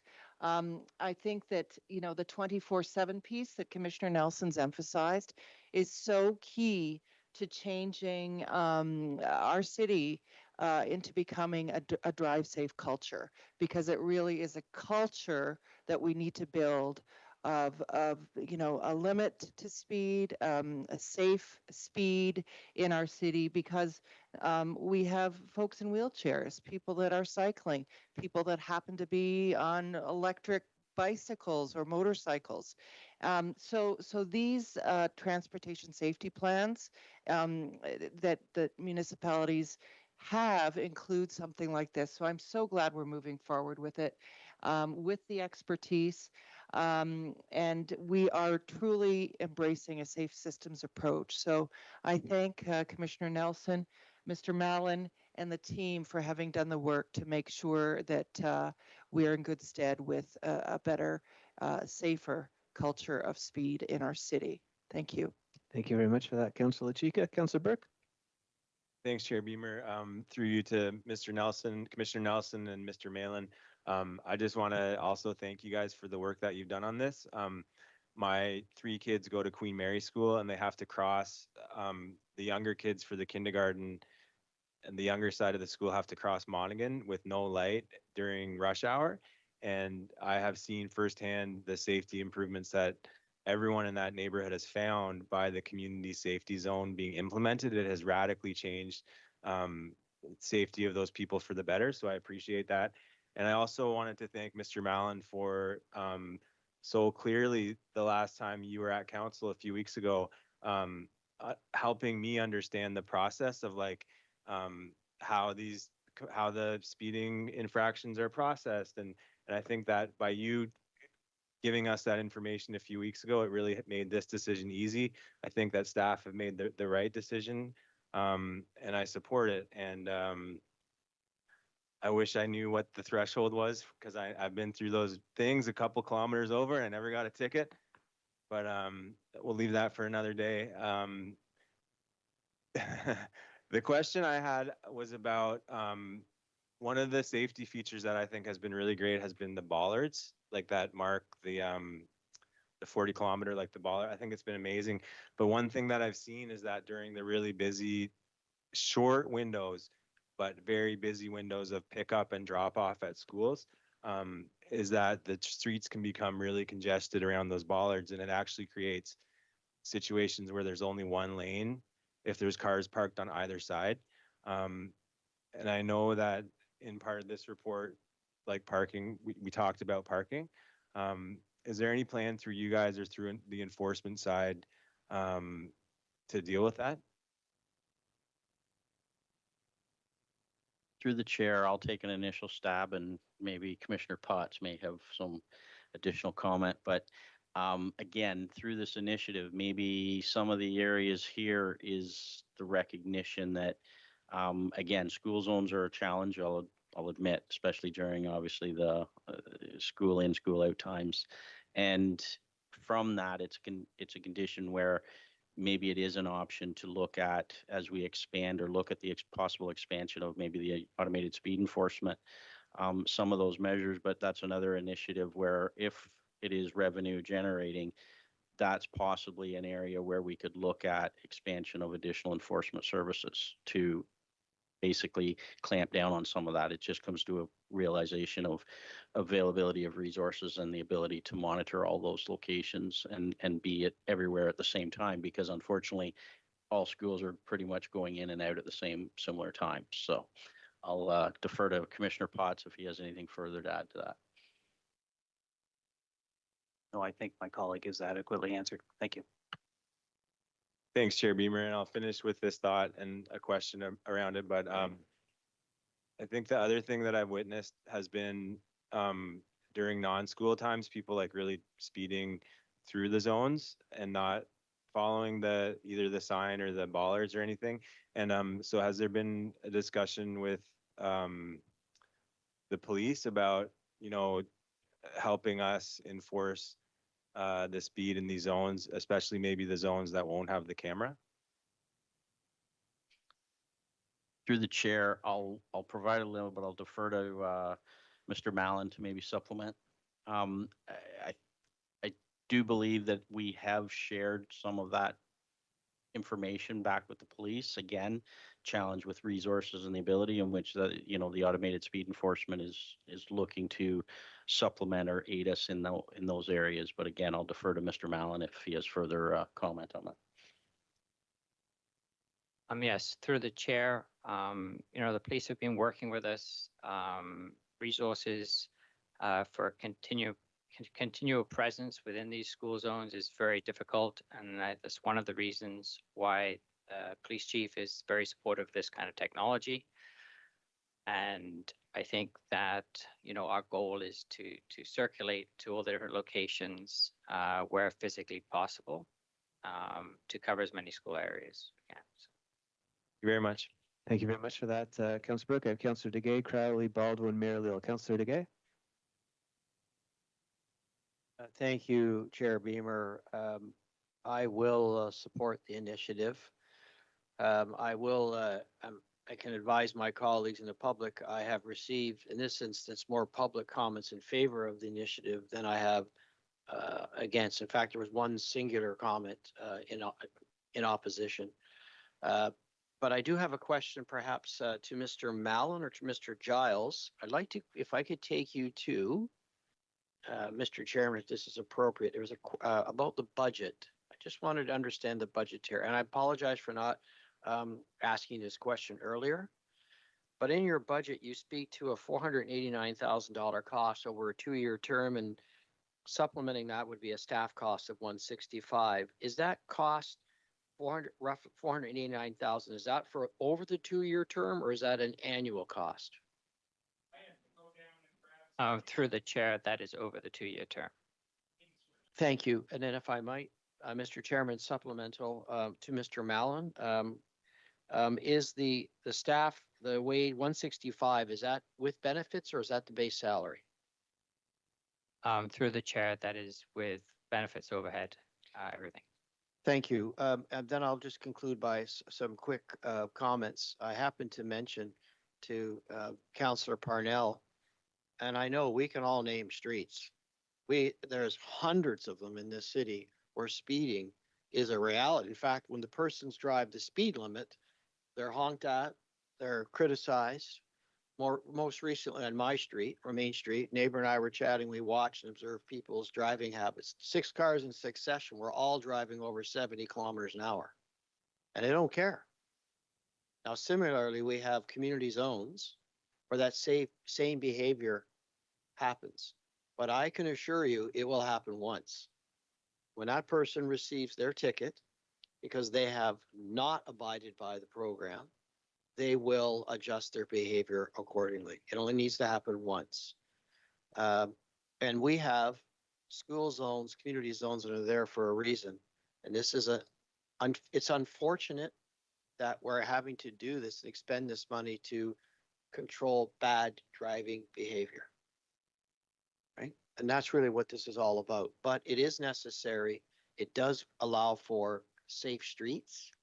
And I know Councillor Parnell indicated some persons might say, well, does it apply when the school is not operating? But those are the same facilities where children play, where there's after-school programs, there's playgrounds, and those schools are quite often located in established residential neighborhoods. So to that extent, I will support the program, and it's long overdue, and I think it will become the norm in this community as it has and is demonstrated in others. Thank you.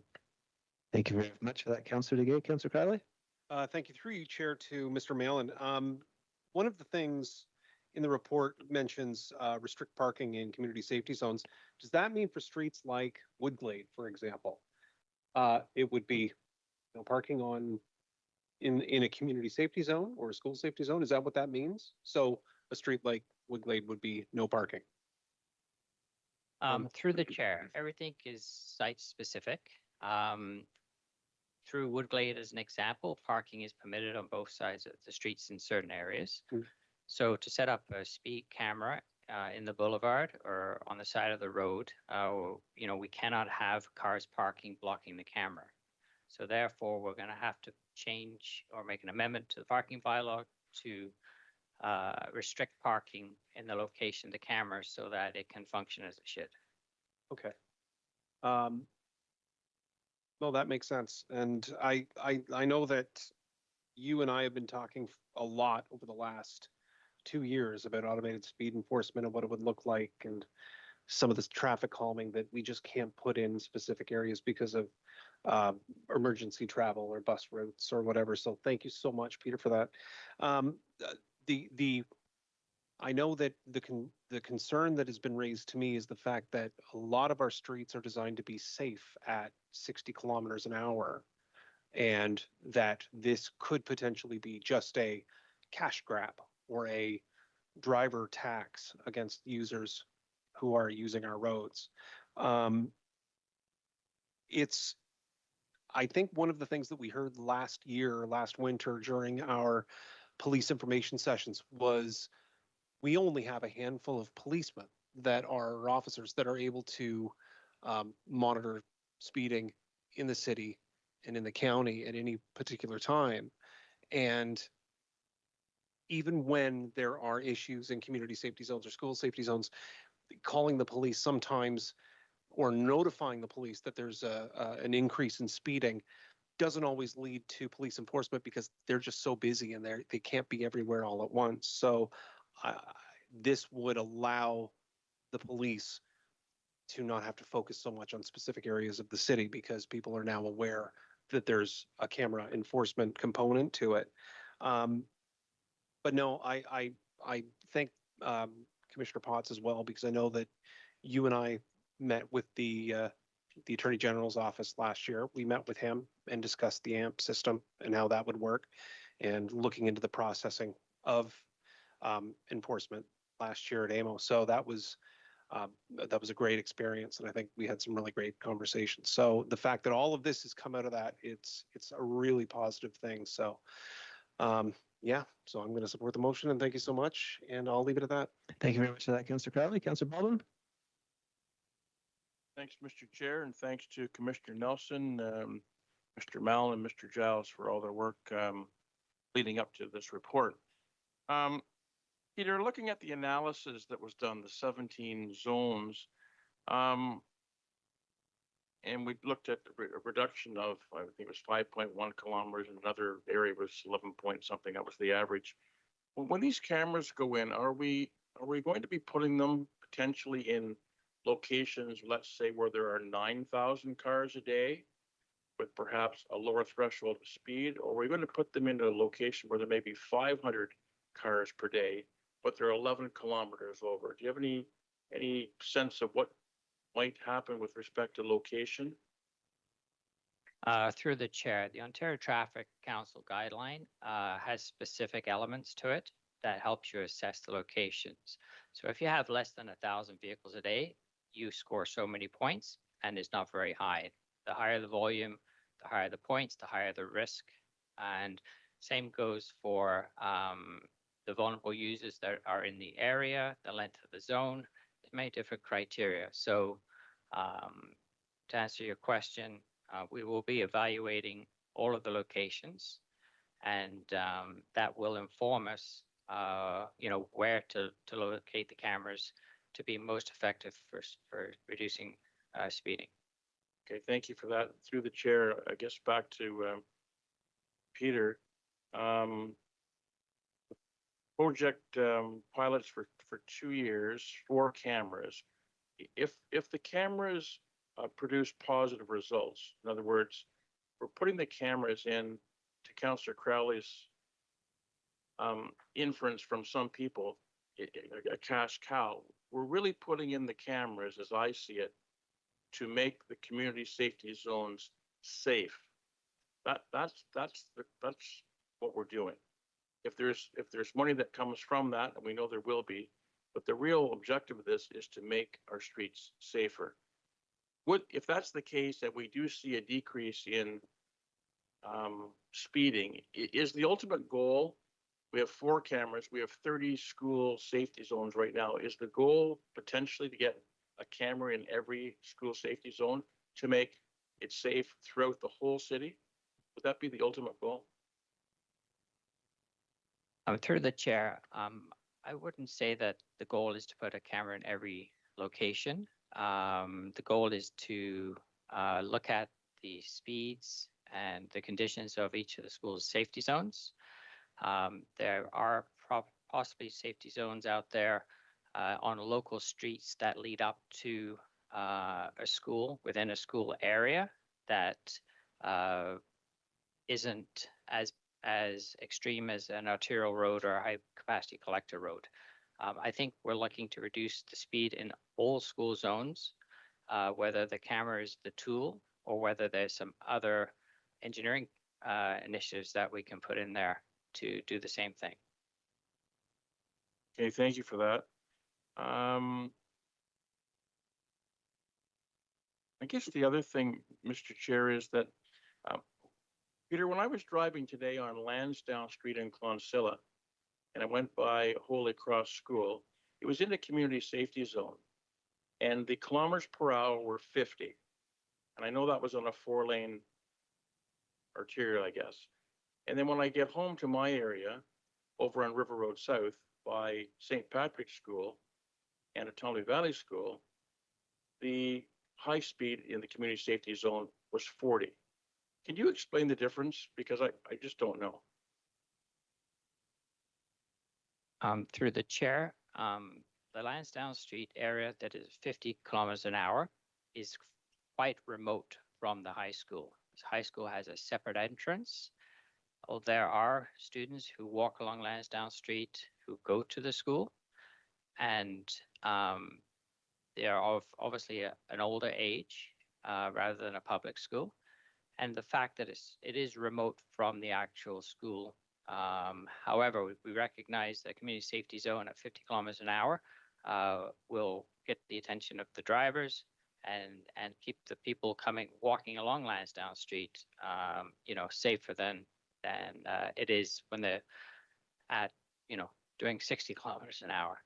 On Bensford Road, River Road, Atomi Valley School, that school fronts the arterial road. And as such, there's more school activity on that road, and that's why it's reduced to 40. Okay, I understand a little bit about that. And when I go by Thomas A. Stewart Secondary School, which is a high school as well, it's 40. It may not be quite as busy as Lansdowne Street, but I know the speed is every bit as high on Armour Road, because I see Councillor Riel leaving every once in a while with that souped up Hyundai he drives now. But it's 40. So I guess I was just wondering the difference between Thomas A. Stewart 40 and Holy Cross 50 on streets where the traffic goes very quickly. I don't need an answer, Peter. I just draw that to your attention. I am going to support the recommendations wholeheartedly and thank the contributors and the writers of the report. Thank you, Mr. Chair. Thank you very much, Councillor Baldwin. Mayor Lyle. Thanks very much, Mr. Chair. I'll be supporting the recommendations. It is certainly my view that governments make no better investment than to invest in children's safety. And while this is a fairly expensive program, $500,000 for children's safety, it is worth every dollar. Let me tell you what I witnessed twice last week in my office when I was working in there. We do know that people are supposed to stop when school buses have flashing lights. Right out here, Mr. Chair, on 2 occasions, I watched a car blow by as children were getting off the school bus to go to their residence right over here on Murray Street. A great example why, we got to, maybe Councillor Chica said it well, the whole culture of driving needs to be reinforced in this community. But we're not the only community doing this. I learned this morning that Midland, Ontario is putting in 2 community safety speed zone cameras. They're going to be introducing them to the new school year starting in 2025. And that's just a start of many communities that are looking at this. And Mr. Chair, I guess the next step, excuse me, will be looking at intersections. But I do have one question for Mr. Potts. It's on page 5. Through you, Mr. Chair, Mr. Potts.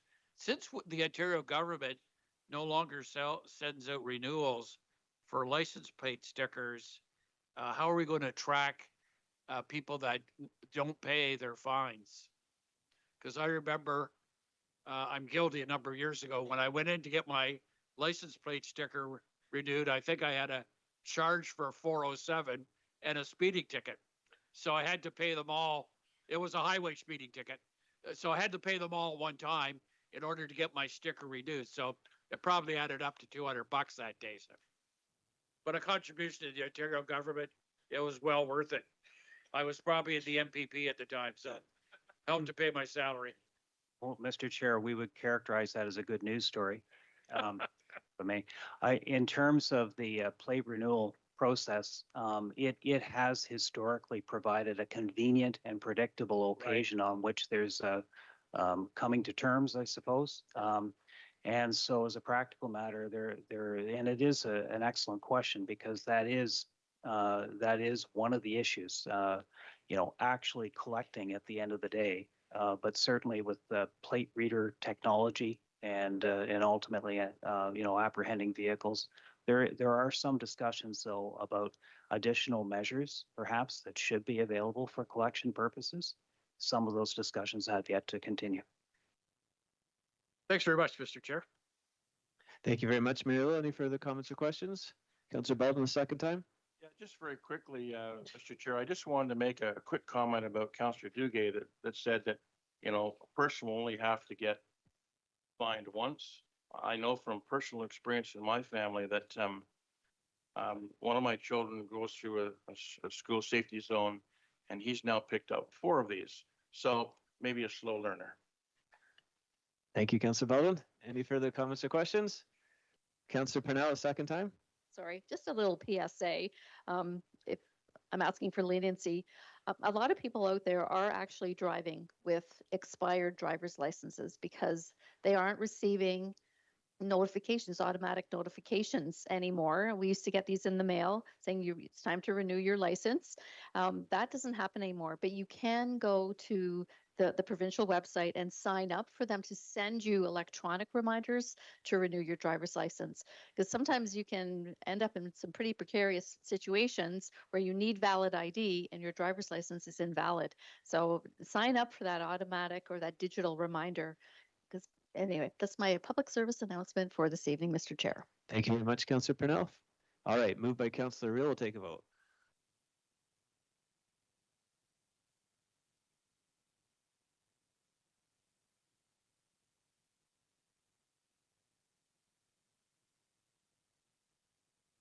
And that is carried. All right, other business. Councillor Baldwin, did you have something?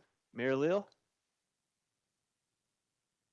I do, Mr. Chair. I think the clerk has this up or could put this up. Yep.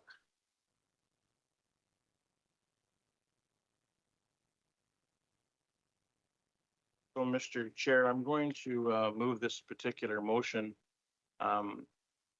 I think it's pretty self-explanatory.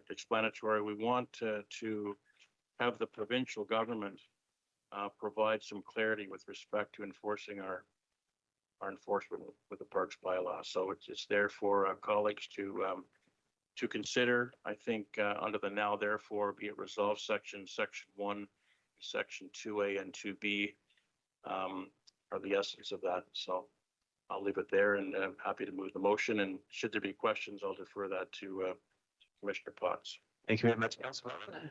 Comments or questions? Moved by Councilor Belden. We'll take a vote.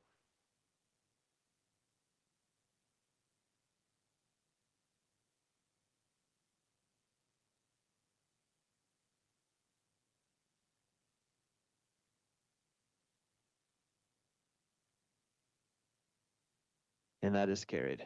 Other business, Mayor Leo? Mr. Chair, just an important historical note. 50 years ago this month, Peterborough Square opened. And it's interesting, I was looking through some old newspapers the other day, and Peterborough Square had two of the retail giants of the day be established there, Eaton's and Burke's.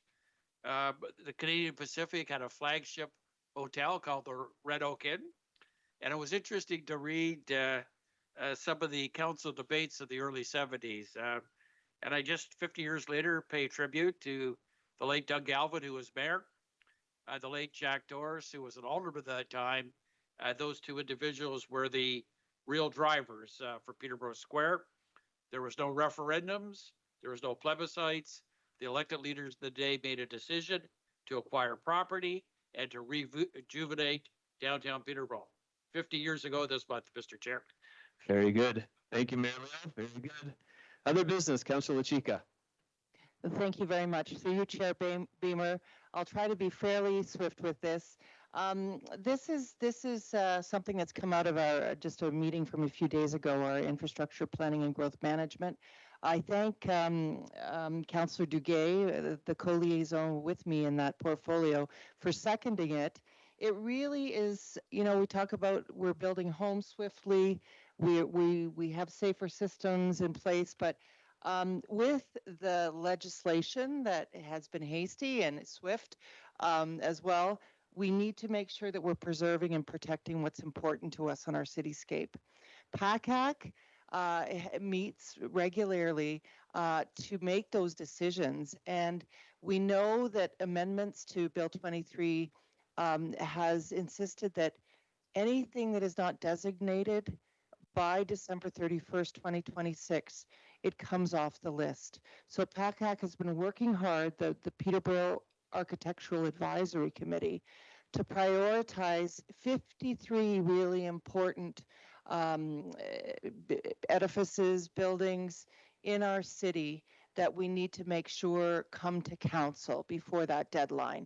So we're just trying to plan well and make sure that we have a bundle coming to general committee meetings in the upcoming months so that we get those 53, and there are hundreds that are listed, but at least we're getting the 53 most important that PACAC has under Eric Hansen, who was our expert, who has just recently left us.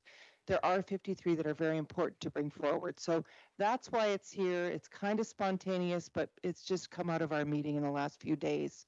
So it's listed, whereas I don't know that I need to read it, the full thing, but it's that resolved that Council direct PACAC at its next meeting to rank the 53 priority designations so that the briefs are completed by staff in a priority sequence and brought to general committee meetings in bundles of 4. That should, if we do the math, that should make sure that happens by the deadline of December 2026. So, and thank you to Councillor Duguay for seconding. All right, moved by Councilor Chika. Speakers, Councilor Duguay. Thank you, Chair Beamer. I will be brief. As Councillor Chika has referenced, this is a motion that I am happily prepared to support. The matter was discussed at a recent staff meeting, and the intent is simple. Previously, as a council, we've supported, of the roughly 400 or 500 designated properties, there was an identification of roughly, let's call it 53. These are the priority properties, and all this is attempting to do is to ask PACAC if they can say put them in order, so that we know which ones are the most important, and we're encouraging our staff, and we appreciate there are some constraints. Director Appleby has made this clear, but this is helping providing staff say focus on these. If These are the ones that we must attend to. We must. Plus, I believe most recently, Mr. Chairman, we heard through Bill 5, I believe it was Bill 5, there is additional legislation that may or may not impact heritage property. So we need to be cognizant of it. I'm fully prepared to support the motion. It's just helping move the designation of our priority properties along in a timely manner. Thank you. Thank you very much, Councillor Duguay. Councillor Burke. Yeah, thanks, Chair Beamer. And just reading this right now and fully supportive, and also have a really good feeling of like trust and faith in my council colleagues who are putting this forward to us, because I believe that it's a truly important thing for the city to consider moving forward. I'm really grateful to have served on PACAC while we had a council representative on that advisory committee. And you know, I was in Kingston on the weekend, and it was just the most beautiful experience to be there downtown and to see what a beautiful downtown they have. And I think a lot of that has to do with how they preserved the specific culture and heritage of their downtown core. And I think it makes a difference. And so I support this, and I think that it's important for us at council to enable staff to do this work, because the list is exhaustive. And this is now the second time where we're sort of like helping staff and enabling them to narrow in on prioritizing this good work. So appreciate Councillor Lachika and Councillor Duguay for bringing this forward. Thank you. Thank you. Councillor Burke. Councillor Purnell. Thank you. I will be supporting this, but I do have a question through you, Mr. Chair, to staff, and it has to do with notification of the property owners.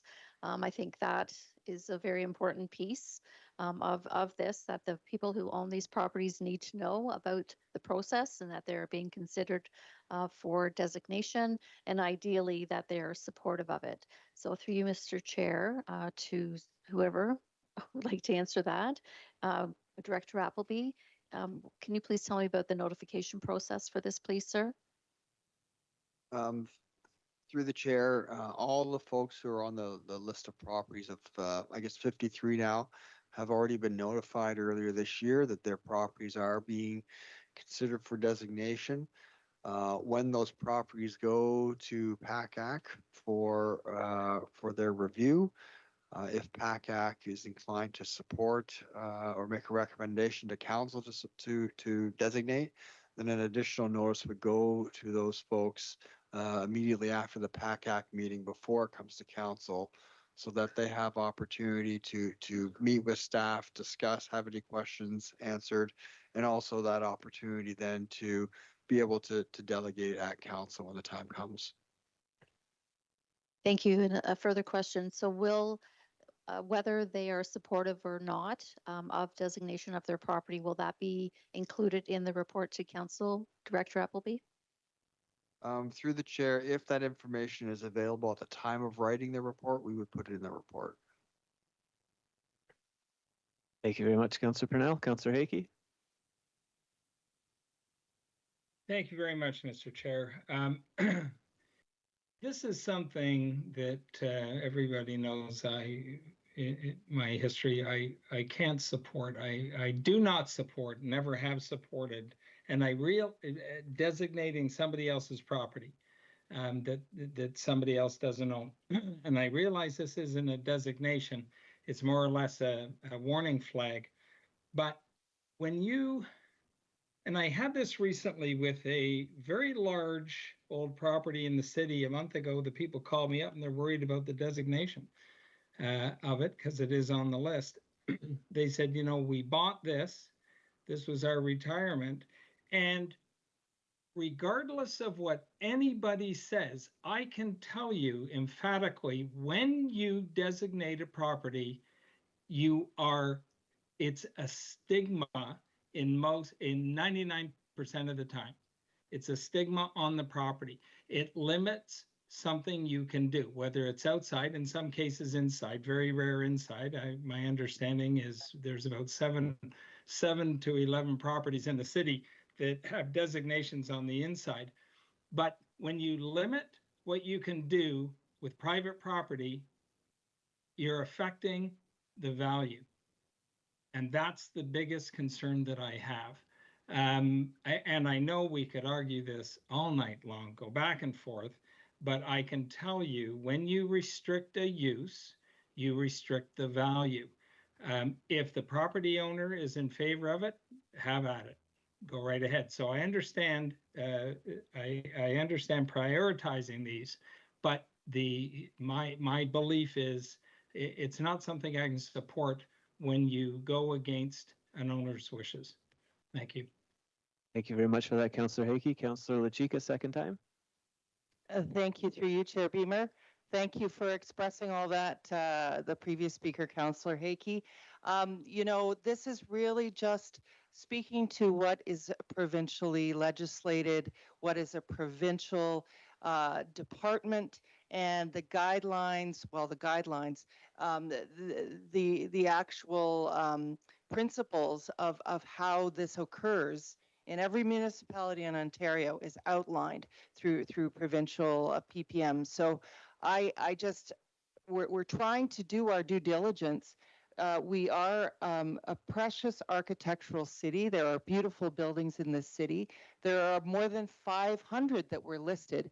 We are merely prioritizing 53 of those and following the provincial guideline as documented in the PPM for our constituents, for the people who elected us, because you know, PACAC is representative. It's a provincially required body within municipalities to make those decisions. So we leave it in their good hands, and I thank the councillors who will be supporting this around the table. Thank you. Thank you very much, Councillor LaChica. All right, we'll take a vote. Moved by Councillor LaChica. We'll need 2/3.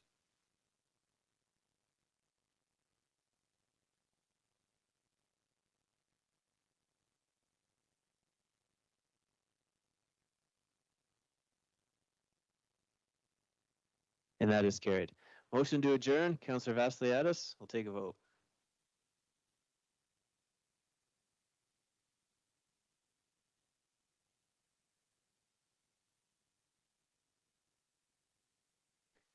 And that is carried. Thanks, everyone. We're in adjournment. Thank you, staff. Have a good week.